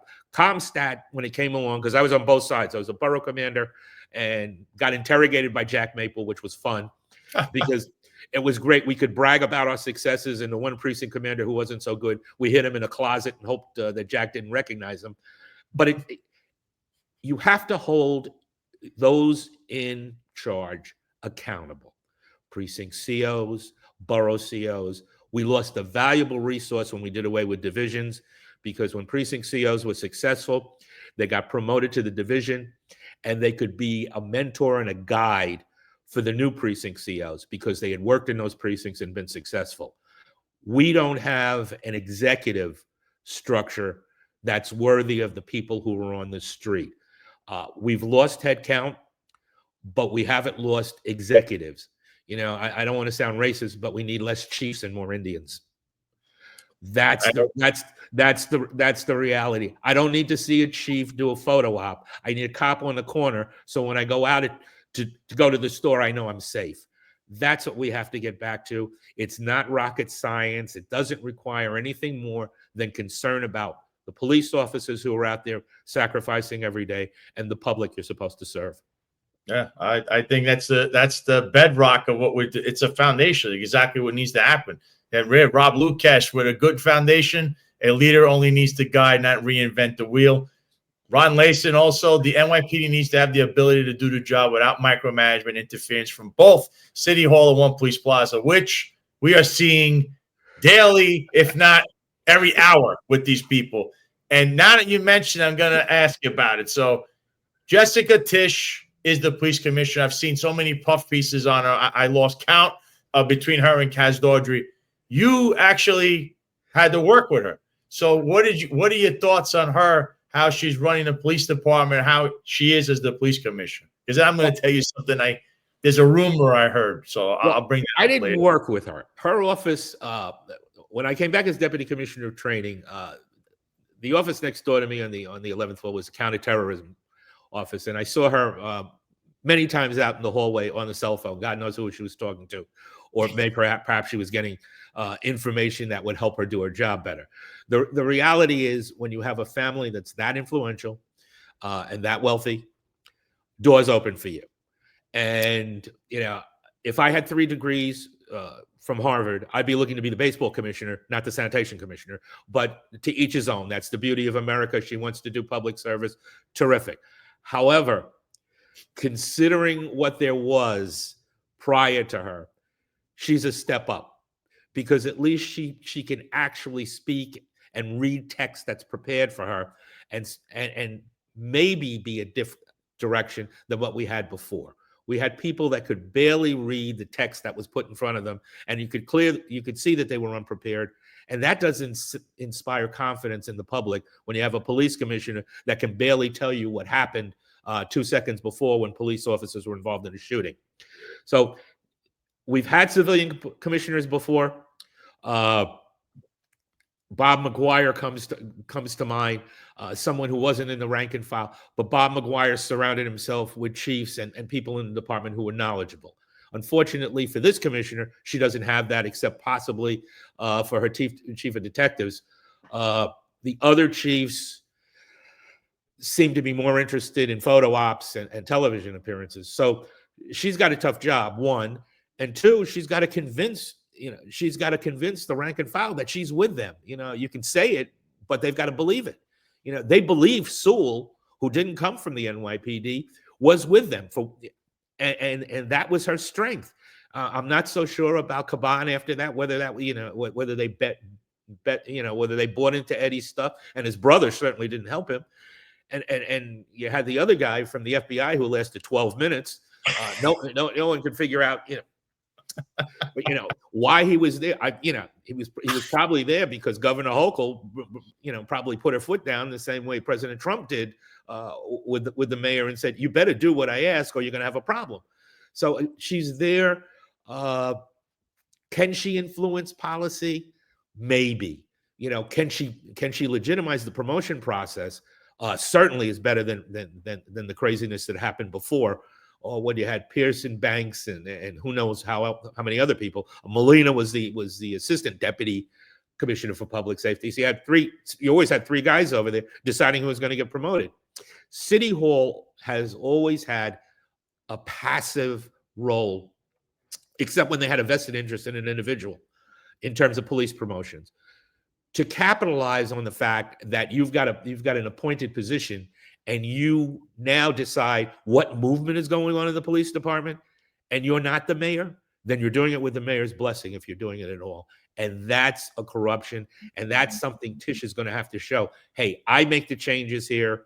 If the mayor has an individual objection, then he shows it, but I run this department. And if she can convince people that she's doing that, then maybe she'll survive. But I frankly think there'll be a new mayor in next January. I think there'll be a new police commissioner as well. I would sure hope so. I'm going to tell you this. A little birdie told me, this is a rumor, it's a little birdie told me that somebody's singing somewhere, and that Jessica Tish, that you mentioned, a billionaire Harris, is being looked at for taking bribes. Now, that would be what I mean. Now, I can only say this. Everybody that Eric Adams has around him or has appointed has a question mark around their integrity, whatever you could think of who he has around. They have issues. It's always something. She probably came in with the best acumen, where she has a history. She's highly educated. Her family has all this money, but maybe daddy didn't give her enough of an allowance. I don't know why the hell Jessica Tish would be taking any kind of bribe. I don't know who's the person singing, but that's what's been trickled out to me, allegedly. But again, the same alleged things were how I learned of Eddie Caban and all these other cronies. So take that for what you will, Bill. I don't know if you've heard that one, but that would almost fall in line with everything under Eric Adams, everyone around him. Well, I thought she was brought in to clean things up, and try to make some nonsense of the mess that was made by the former chief of department and others. That would be quite shocking. But I've learned one thing in all my years in policing: anything's possible. You absolutely cannot tell what's in a person's mind and what's in their motivation. I would have thought, as the first Hispanic police commissioner, that Eddie Caban would have walked a very narrow line, and if his brother was outside that line, he would have distanced himself during his time. But that didn't work. I knew his father Juan, when he was in the transit Hispanic society when they were separate department, and he was a straight arrow. He was a good guy. So I don't know. I'm sure he's heartbroken over what's happened with his son. I don't think someone who comes from such a rich and influential background would be bribable, but it could happen. It certainly can happen. And in this clown car that they're running out of City Hall, I think anything is possible. Anything is possible. Hopefully that's just a rumor, because I had heard rumors that Kaz Daughtry was going to be the next police commissioner, and I decided to figure out how I could buy a house in Florida. That didn't materialize, but there's also a flip side of this you got to look at. She may be interrupting some of the nepotism, and that might be a way to try to neutralize her. Because when people don't like what you're doing, they magically come up with things that you've done wrong, and it's impossible to unring the bell. Once it's out there in the atmosphere, people are always going to say, "Is it possible?" Well, maybe. Hope not, but it's possible. So it's that's when I would take with a grain of salt. But if that's the case, then I think my hair will grow back in about 2 hours. Well, you're right, because he's now, Kaz Daughtry, the deputy mayor of public safety. So technically, he can order her to do things because the police, the NYPD, falls underneath him. Which, by the way, there's an executive order that says he's in charge of everything almost, which that's not supposed to happen. So, and again, it's like it doesn't end with these people. Just because his charges were dismissed, it doesn't end. This was, and I believe you predicted this way back when he was running, and everything you said is not only coming true, it's even worse than imagined originally. It's worse. And I look, here's his pay. Look what this guy makes too. I don't even know now his salary's going to be even more money. And Bill, that you need a 211 waiver to now be in administration if you're a former cop. So there was a few issues in that. Anthony Miranda, another guy you remember from back in the day.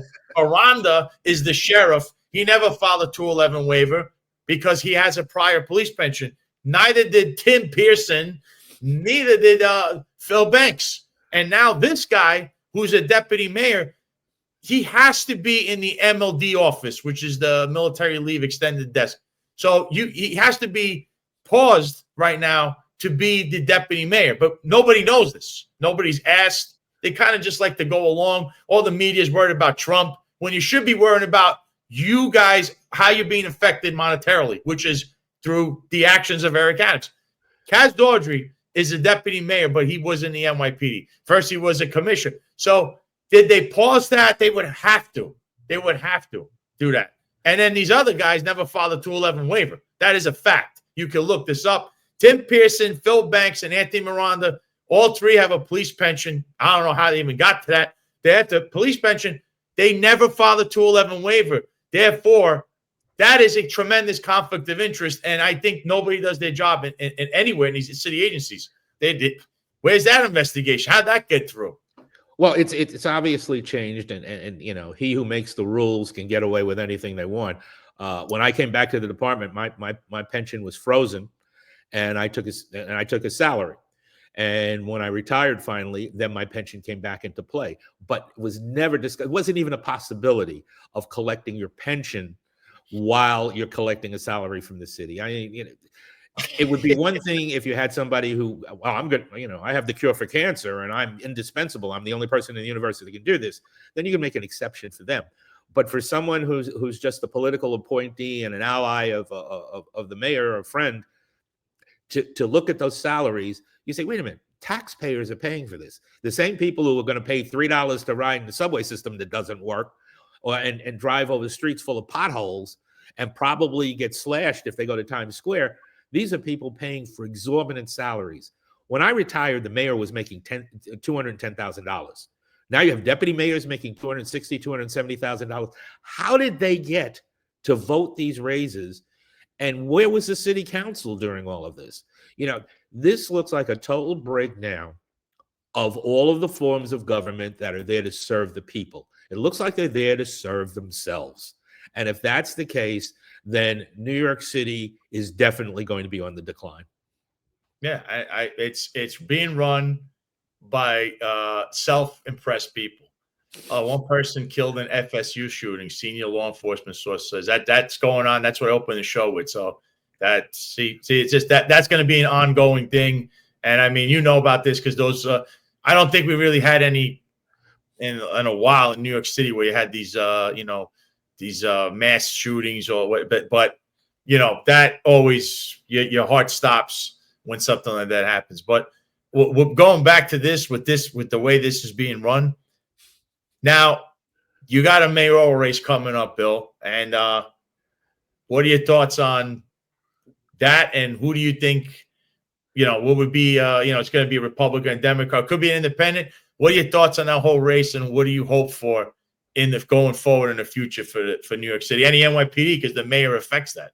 Well, it's interesting. I shouldn't bet on mayoral races because the last time around, when Scott Stringer got eliminated for something he may have not have been done 30 years ago, I was a Ray McGuire guy, and I thought with his business acumen and his experience and his general intelligence, he was a guy, and his campaign was stillborn.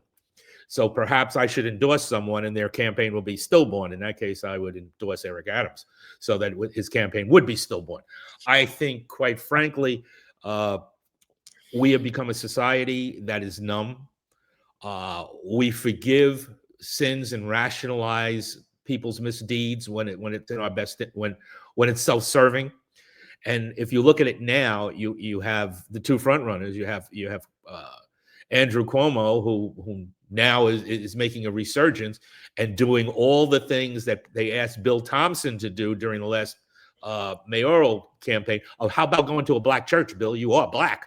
And he couldn't find any until 15 minutes before the election and lost miserably. I think Cuomo is going to be forgiven, as Bill Clinton was, by all of the black pastors. And if they come out en masse and tell their congregations to vote in the primary, I think he's in. Whether he's the best guy or not, it's hard to.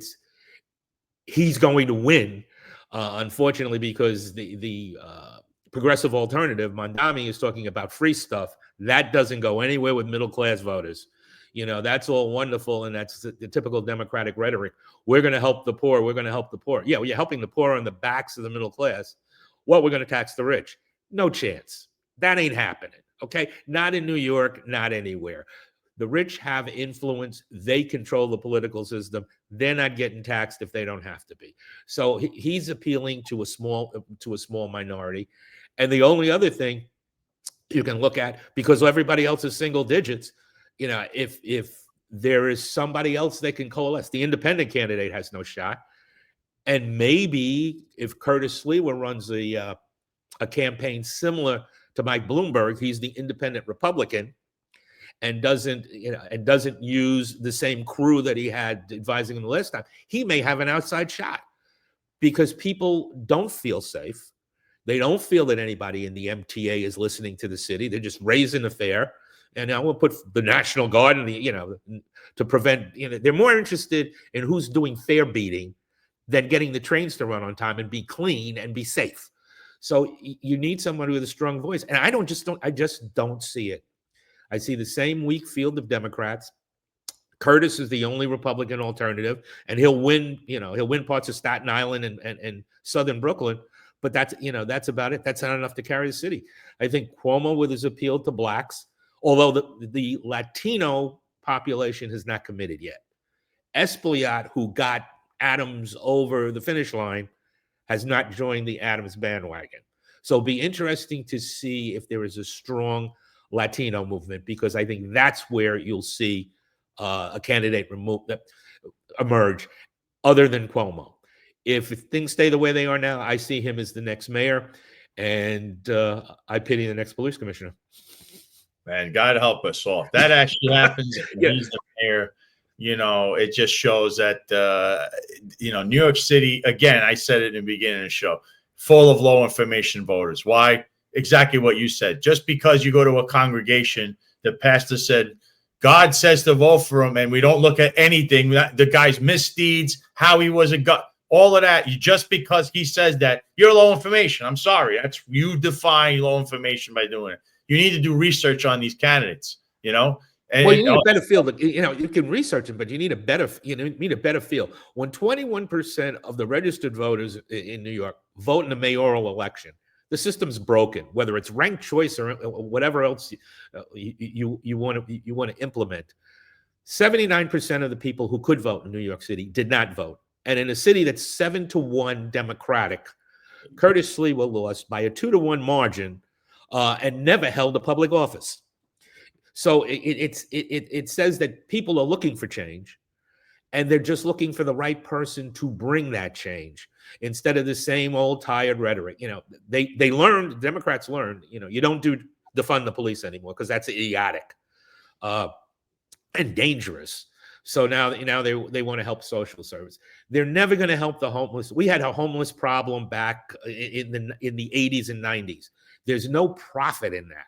So, and they don't vote and they don't contribute to political campaigns. So nobody cares about the homeless. And that's a reality. And we're going to hurt them. We're going to take people who can't care for themselves and we're going to lock them up. I can only imagine Eric Adams, the police lieutenant, who had his Sunday press conferences every Sunday with Tony Miranda and Norman Siegel and the 38 Black men in law enforcement who care, whatever they call that organization, coming out every Sunday and saying, my God, we're going to forcibly put Black people in institutions.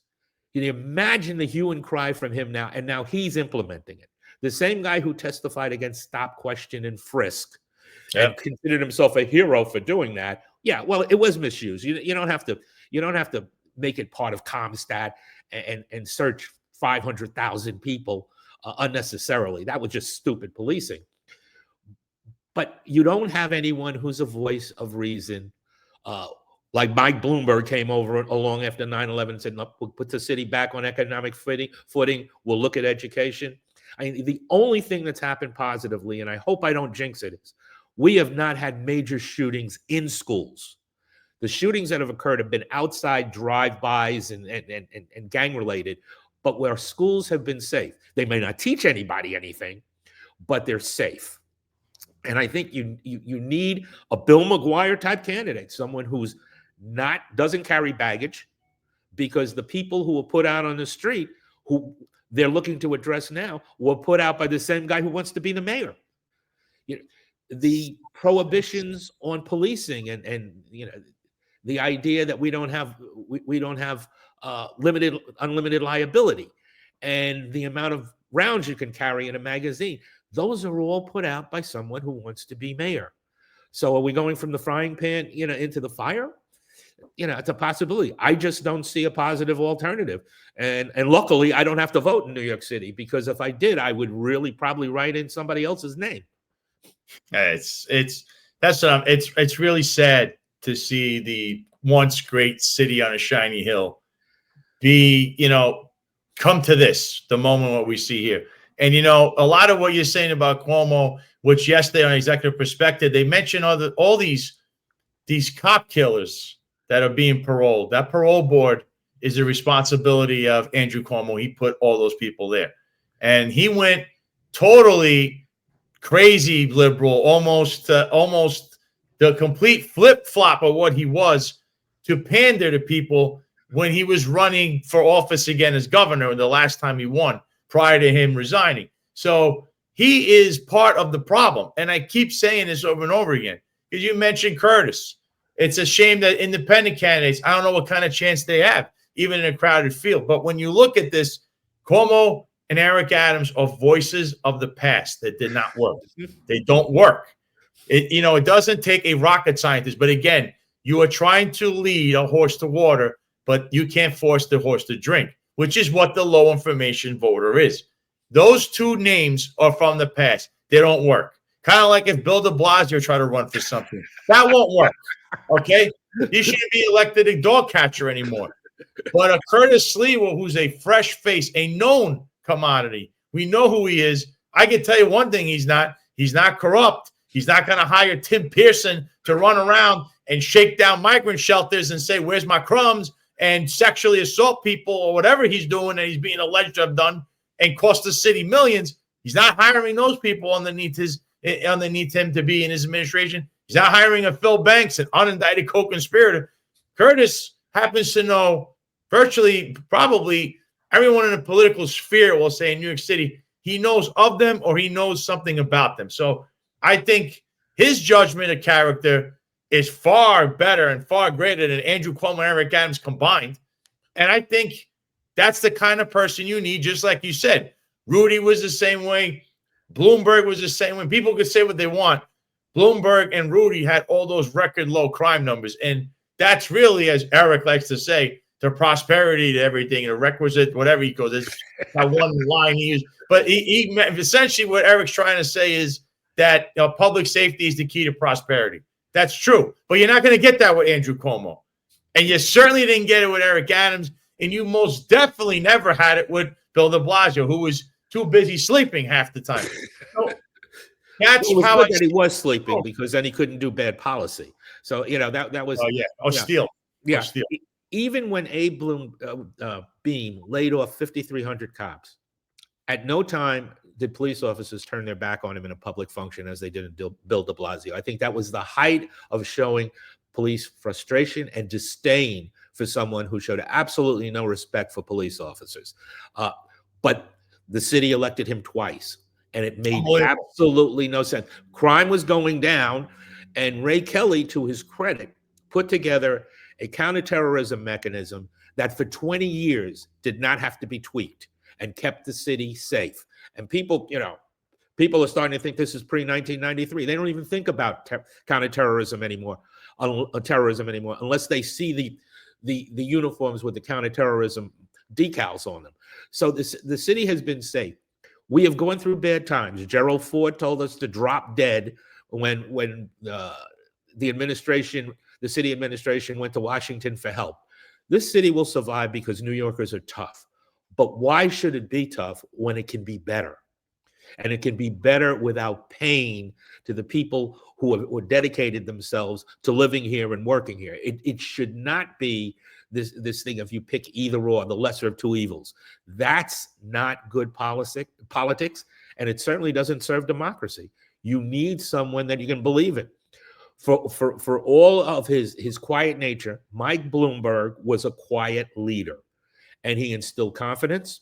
And even though he cut the headcount in the police department for budgetary reasons, the reality simply was there wasn't an issue of corruption. Nope. You can't say that here. What you say here is who's going next, and how many more indictments, how many more investigations are going to be. There is no confidence there. And the thing that caused this administration to be elected, safety, is a real problem. Because you can say, well, felonies are down, overall crime. Well, there's one thing I learned about CompStat. And after Jack Maple left, people started manipulating the numbers. Okay? But numbers are not human beings. For every crime, there's a victim. There's someone who's traumatized. You can't unring the bell, and they will be a victim of a crime. If you collar the perp in 15 minutes, it doesn't matter. There's still crime victims. Your job is to make the subways, the streets, and every place else in this city safe. And if you can't do that, then you need to get out and let somebody else do it. I don't see anybody who can say, I'm going to make this city safe. I'm going to restore an economic vitality. I'm going to make it a place where people can go to Times Square and not get slashed. There's nobody saying that. They're all talking around the issue. I'm going to hire 5,000 more cops. Well, if you hire 5,000 more cops and they're all in DCPI, they're not helping the people in the city of New York. So, what's your management plan? Who are you going to get to run things? We have jobs at the upper end of the police department where people are just administrators. They are not serving, the titles were made up for the people to be in the job. As the head count of the sergeants, detectives, and police officers goes down, the head counts of deputy commissioners and chiefs go up. When I left, there were 8 chiefs and I think 6 deputy commissioners. Now there's like 14 or 20 deputy commissioners, and there's chiefs everywhere. There are more chiefs than there are janitors. You got to rethink this. and you got to have somebody who's willing to rethink this and pay whatever price they pay from specialized groups who have interest in people being touched. You know, I was told when I moved into DOT, there were certain people I couldn't touch because they were political. They were the first ones I threw out the door. And my attitude is, if you don't like it, tell the mayor. And if he doesn't like it, I'll go back to the police department. Well, I never got a call from the mayor, and the agency was run better for getting rid of those folks. You got to do that thing. You've got to give the police department an organizational enema at the top and make it better. Take those salaries, hire more cops, promote more detectives, and get the job done with the people who actually do it. And have, as Jack Murphy, who was my CO when I was a cop in a 2-3, said to cops very frequently, a good boss steps out of the way, lets the cops do their job, and then thanks them when they're successful. And that's what they need. And Jack Maple is a legend. I always tout him whenever I mention anything. As too bad, everything got cut short because that guy could have been the police commissioner himself. But of course, we know what happened there. There are something I wanted to ask you too, is because you mentioned this thing about salaries. The sergeants recently now, I believe, settled their contract. They were very upset over the 12-hour tour thing. And then I hear them this morning on Sid Rosenberg's show on WABC praising Kaz Daughtry, clearly a guy who I don't know if the guy can add straight. I don't know if he says 2 + 2 is 5. And so how is this guy getting the kudos over the contract? Someone explain that to me. Well, for years and years, we had, and I can never remember. I can't remember his name, but I see him before me. There was a big, heavy-set guy who was in labor relations for years, and he was the guy that did the negotiations between the city and the unions, and he was really, really good. And then at some point, Bob Ganley, who was excellent in the SBA, became Deputy Commissioner of Labor Relations, and he did some great work in getting the contracts done. And he was summarily dismissed by this crew of genii. I don't understand how this guy injected himself into the negotiations. If the sergeants benefited from it, great. But I'm just not sure what his knowledge is and the extent of his expertise in getting it done. But I'm sure there are sergeants everywhere that finally realized, hey, wait a minute, we shouldn't be paid less than cops. This happened once before in history, and it was worked out by labor relations and the sergeants union. So I don't remember. Well, there wasn't a deputy mayor for public safety then. I don't remember anybody else coming out and doing a victory lap over it. But when victory laps are had, I guess Mr. Daughtry will do them. Oh, he does. He's the king. Him and Eric are the king of the victory lap. But I figured now one of the final things that I'm going to ask you, Eric Adams' criminal case. What are your thoughts on how that all went down and then how it was handled and then dismissed? It's a mess. And I think it was a mistake. It is a mistake. I think it is a mistake. And we know that he's involved in all this other stuff. The nightclub extortion rackets, all this stuff, all roads lead to Eric Adams. Jeffrey Madry's situation. Who do you think is okay in that? And by the way, he's pictured and hanging out with virtually all these people. So he can't even have that one buffer saying, I don't know what's going on. You're hanging out with these people. You're everywhere with these people. You are basically a frustrated police commissioner calling himself mayor. That's what it looks like to me. Yes. So what I know you were a little heated over that. So what are your thoughts on that whole situation? Well, every mayor wanted to be the police commissioner. Well, not Mike Bloomberg. Mike Bloomberg was a businessman. He delegated everything to Ray Kelly. Rudy and Giuliani at times wanted to be the police commissioner, and I think that's what caused Bratton's exit because of the disagreement. There are differences in philosophy and brought in Howard Safer, and Howard Safer seemed to have a lot more leeway and independence than was afforded to Bratton. I just don't think that when you reach the level of mayor, you have to step back and say, I have to take a macro view of the city, and I have to put a police commissioner in place who I trust and whose decisions are either philosophically in line with mine or when they're differ are for the betterment of the department and the city. And I think that's what's, that's what you need to that's what needs to happen. With this crew, when I watched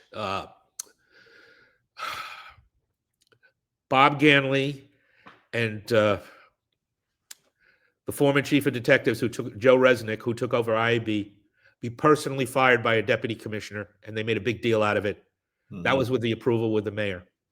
No one who has served the city for 3 decades should be treated with that disrespect. When you have to realize at some point that you're not going to fulfill your dream. You want to be the police commissioner, then be the police commissioner. Don't run for mayor. Or when you put a police commissioner in, allow them to be autonomous. Sewell clearly wasn't autonomous. She had more layers above her than a 7-layer wedding cake.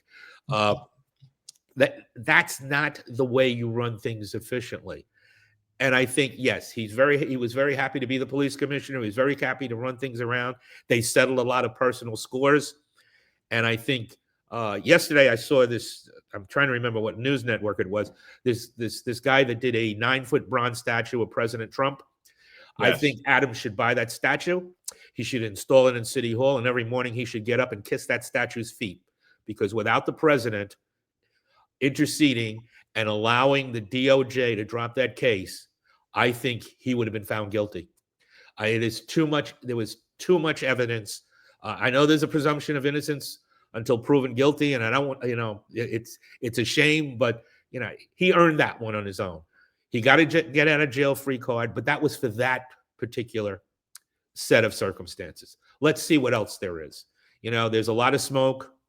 He may well be a defendant again, because there are too many people around him for him to say, I didn't know. And if he didn't know, then he's too incompetent to be mayor.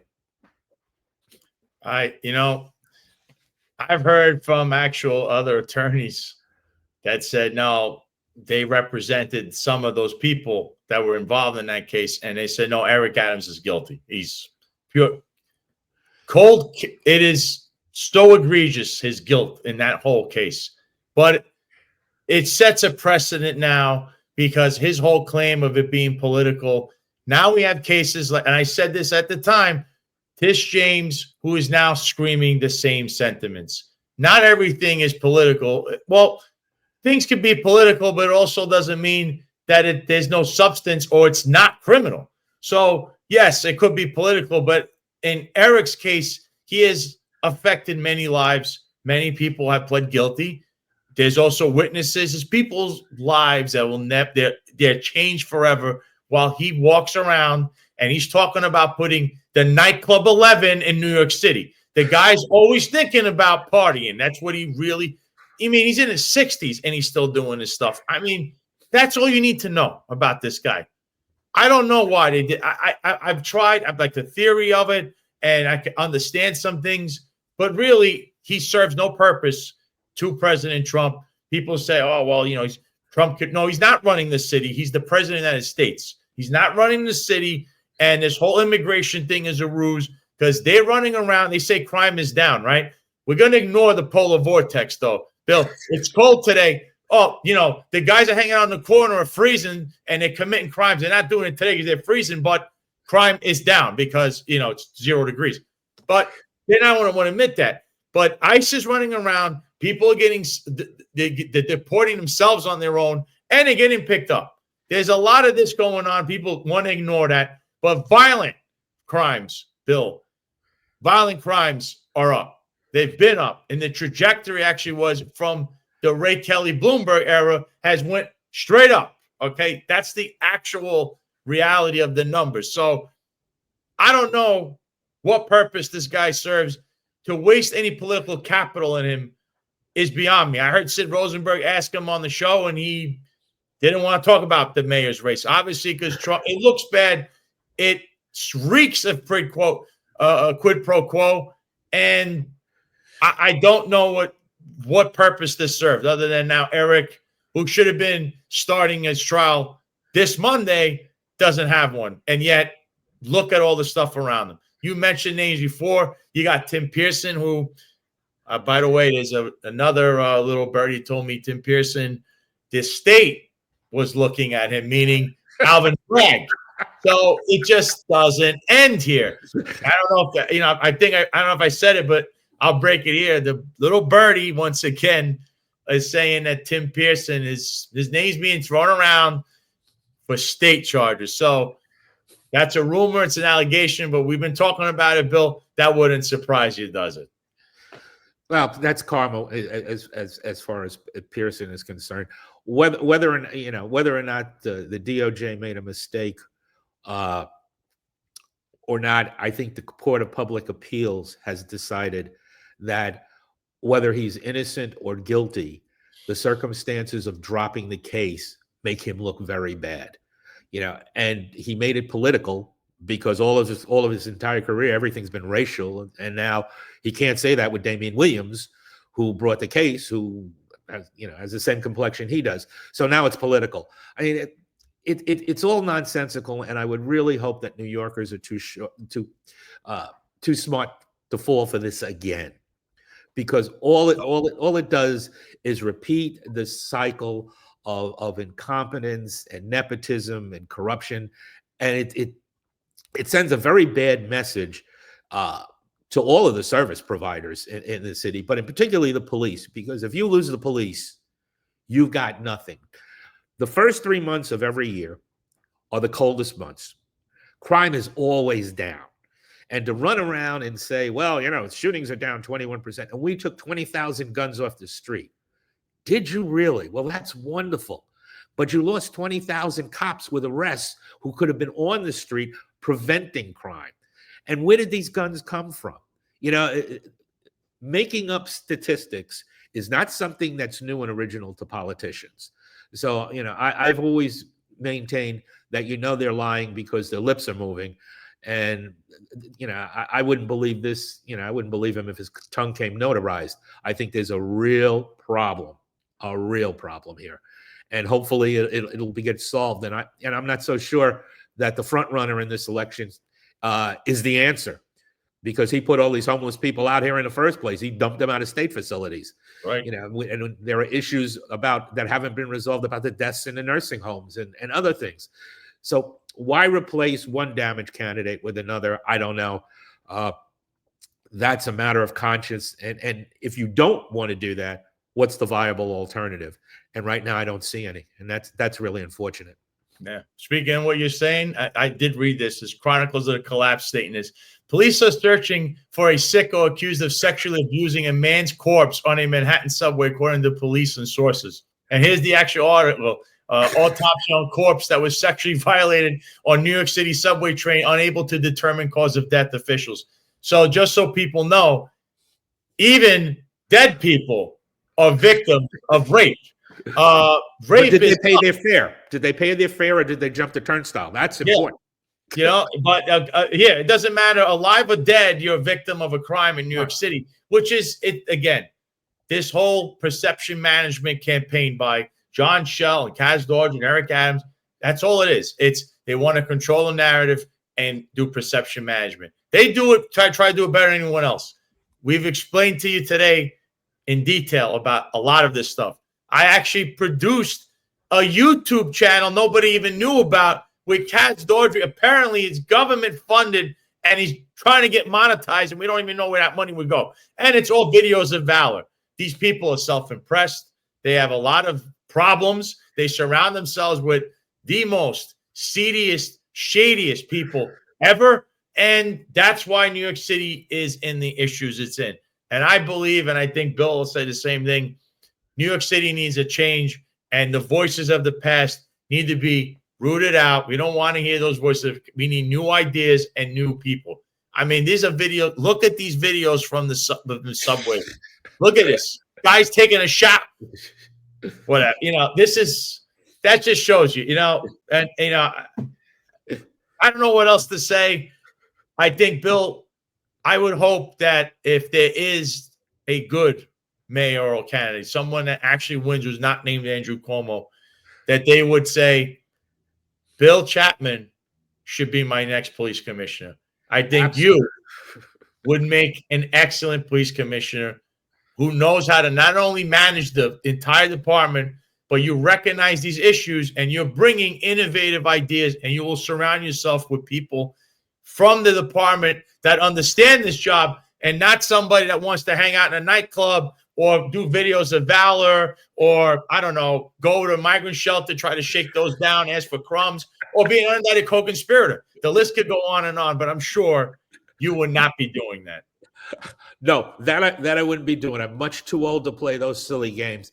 And quite frankly, there are a lot of people who are beneficiaries of some excellent chiefs in this department. Bill O'Sullivan, Tom Gallagher, Joe Borelli. I could go on and talk about people who have extensive knowledge of the department and who would be valuable resources to anybody who steps in. So, Commissioner Tisch, if you're listening, get a hold of those guys, because they'll steer you in the right direction. Or better yet, get someone who's young that can relate to this generation of police officers, because that's important. I knew my time had expired when my last class graduating, one of the recruits came over and said, my grandfather says hello, you worked with him. So I knew I knew my time had passed. But the reality is, the same knowledge that I acquired coming up in policing is the same knowledge that would make anyone a success today if they care to listen and follow it. Being on social media, surrounding yourself with 800,000 sycophants on your staff and passing out overtime like it's candy is not the way to get it done. Go out and talk to the men and women who are doing the job, win their respect, and they will go the distance for you, and they will make you a success as a police executive. Precinct commanders should be doing it. I'm not sure all of them are doing it, and all the way up.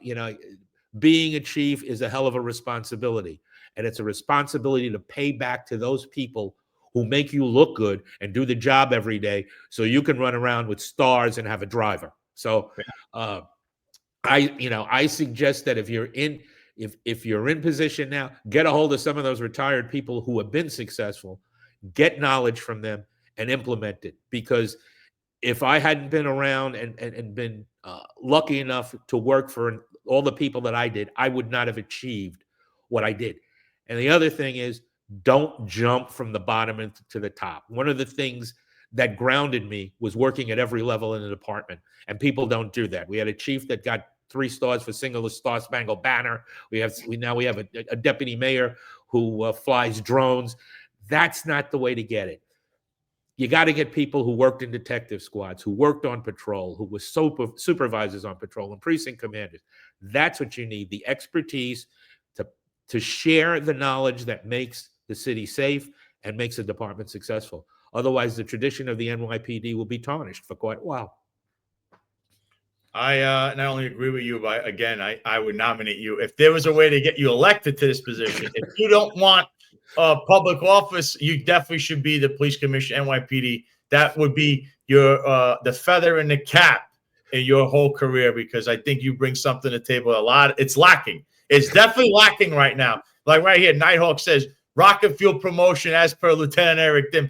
Eric Dim, who's a finest unfiltered, he says this all the time. There's tons of these people with that rocket fuel promotion you just mentioned. Guys are a chief. You're like, what the hell just happened here? And, again, morale is low. But we, in the police department, we're just telling people, hang in there. There has to be something that changes, especially with a new mayor. It's this guy. This guy is the problem. He's got to go because he filled and stacked the whole place with his cronies. The Crumbs crew, the Consofrito crew, they're running around, criminality's afoot. It is going to come to a crashing halt, and we're seeing it.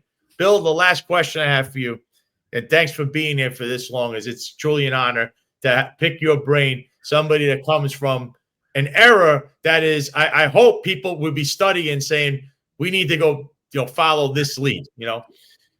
What's your favorite pizza? Who's your favorite pizzeria? Where is it? Oh, Goodfellas in Staten Island. Goodfellas. Thank you to the dear late departed Guy Molinari. Took me there when I was a DOT commissioner.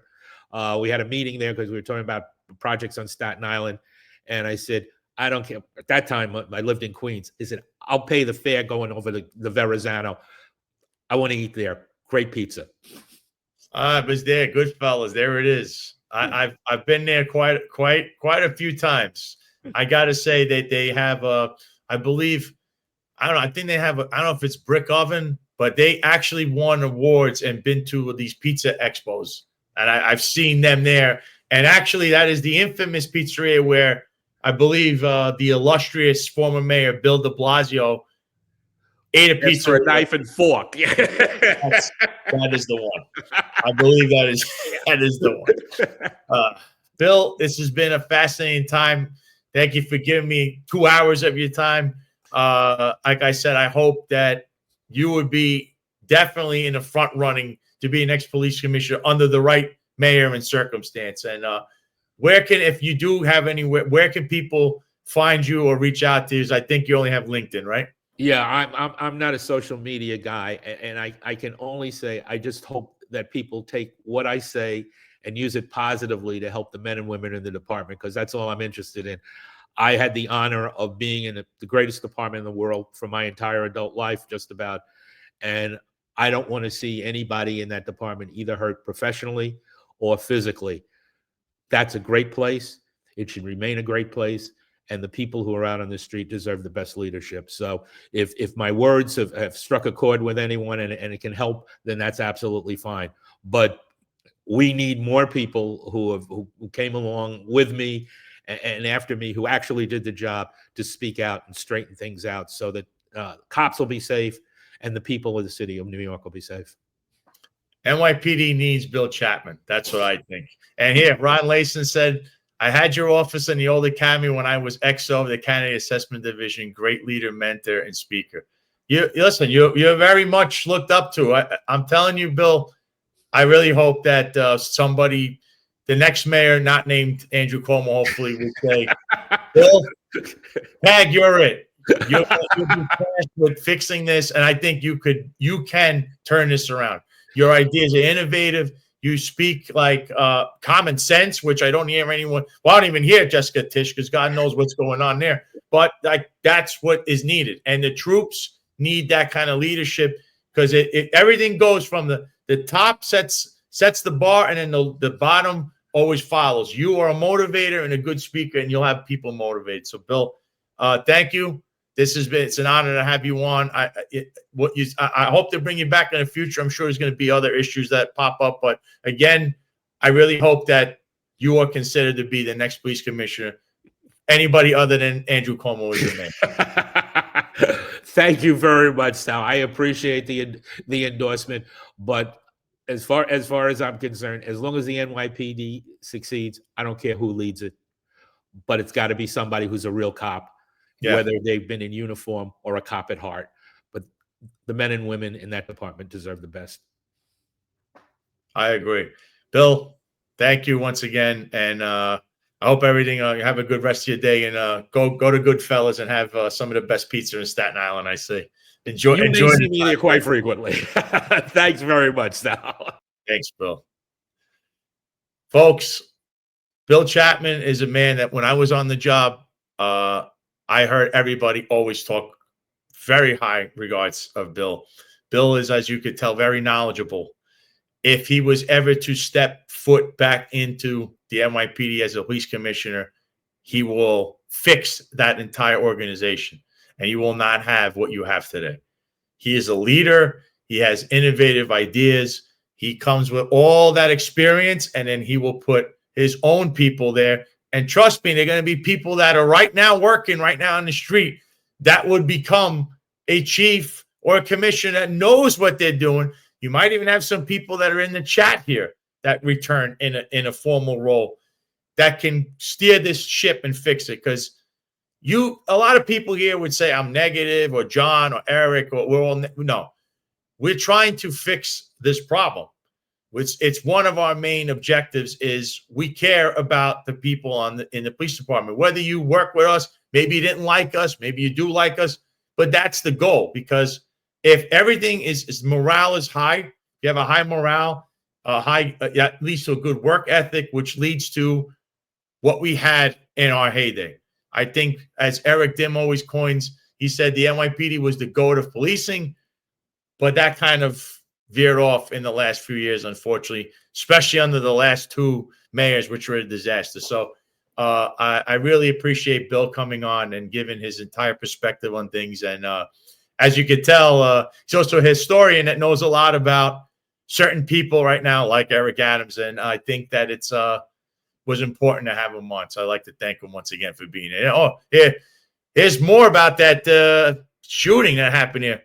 It says right here, there's videos. What is this? Let's see this. Oh, my God. These are the kids leaving the Florida State.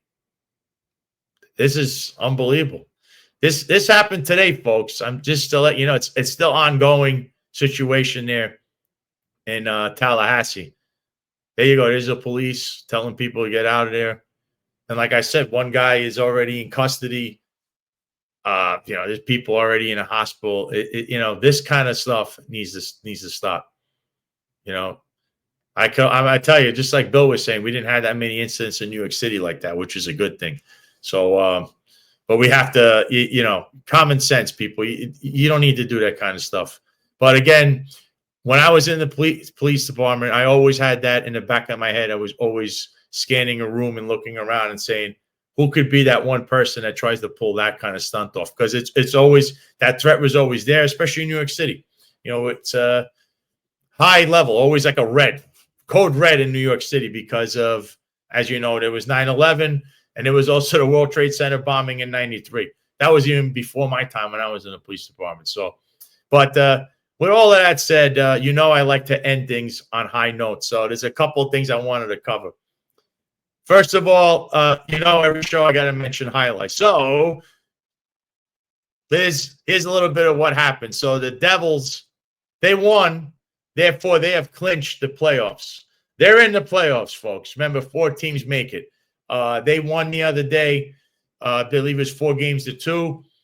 So now Friday night at 7 p.m. at the Magic City Fronton, you can watch on ESPN3 or the World Highlight League Network. The Lifestyle Miami Chargers, that's my team. We're going to be playing the first place team, the Fireballs. If we win, we're in. We clinch the playoffs because there's only 2 games left. And those are the standings right there. So the Fireballs are in first place. They're already in. The Devils are in. The Renegades are not in so far because the matchup with my team playing will be the deciding factor on who's in with that. And the Warriors, we play them the following week, which is the only other team that can make the playoffs. So it's heating up.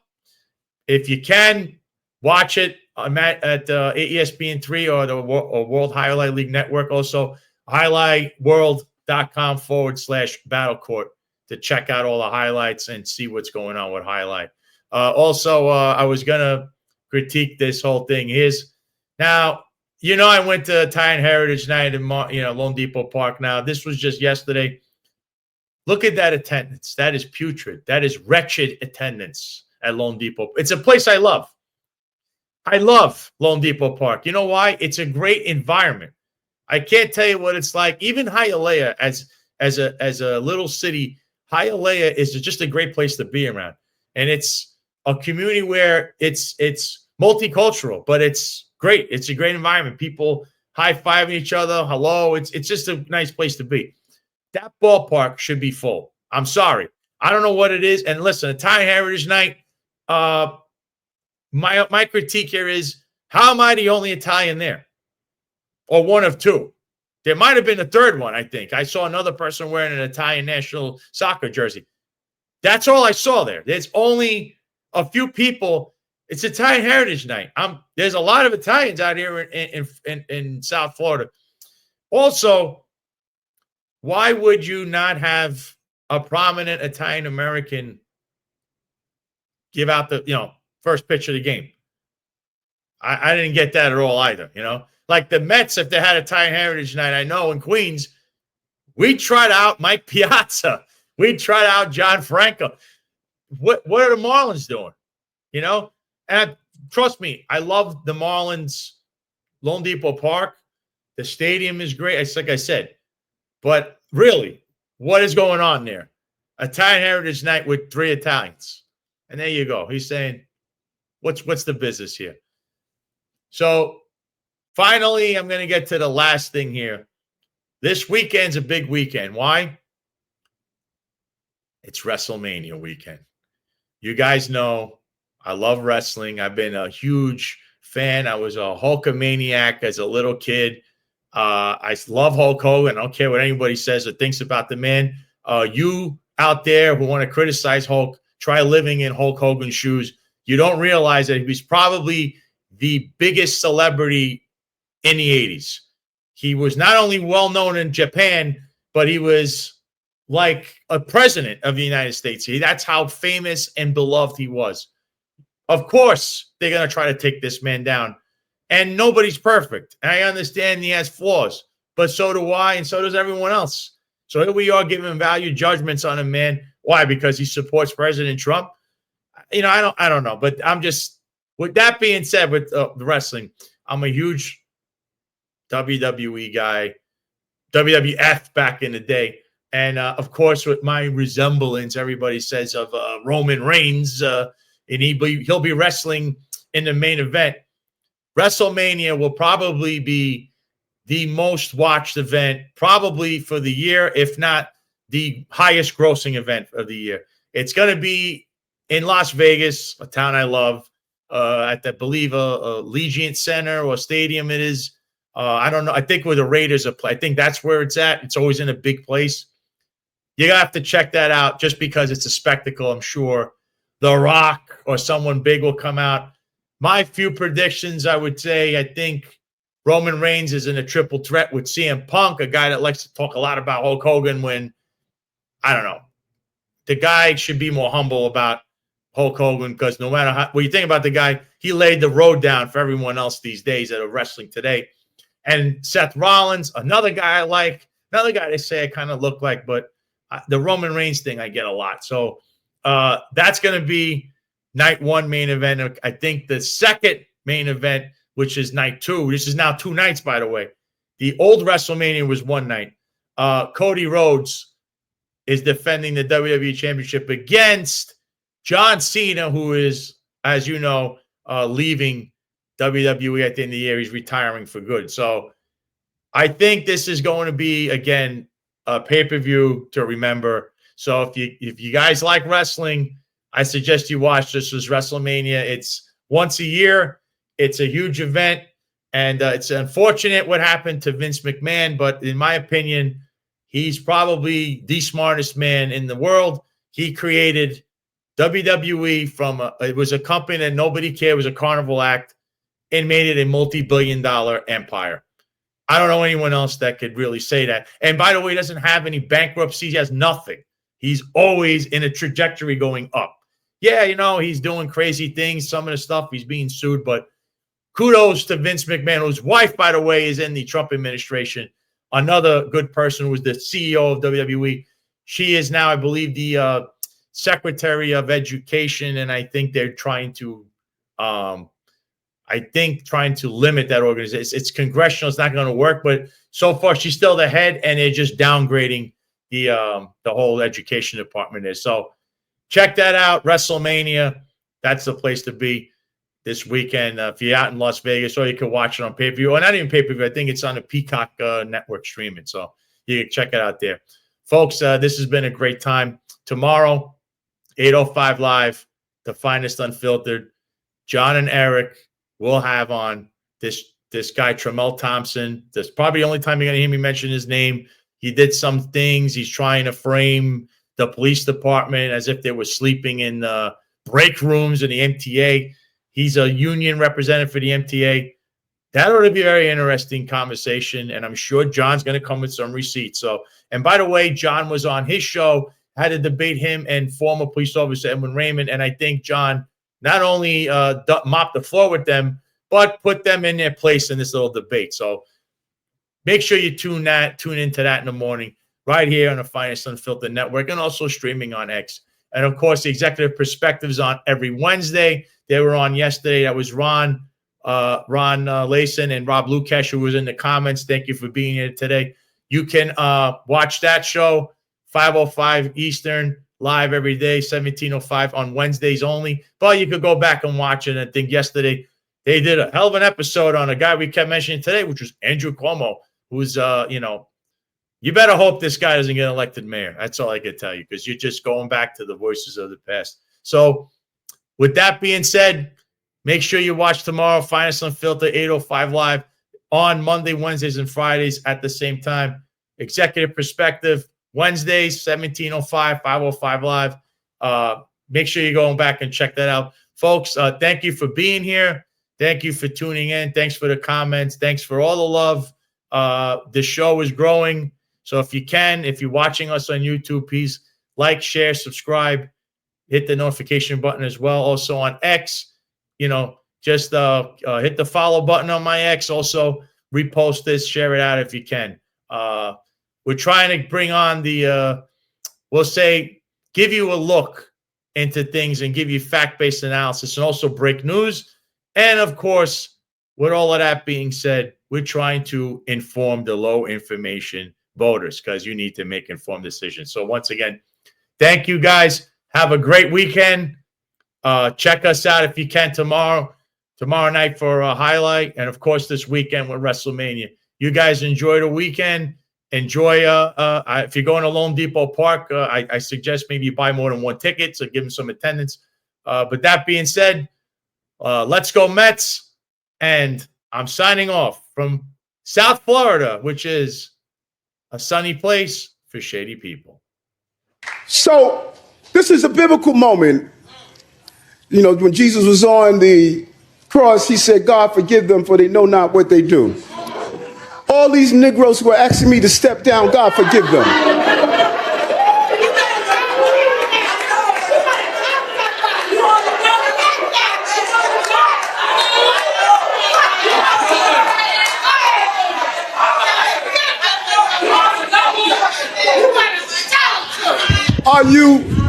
Are you stupid?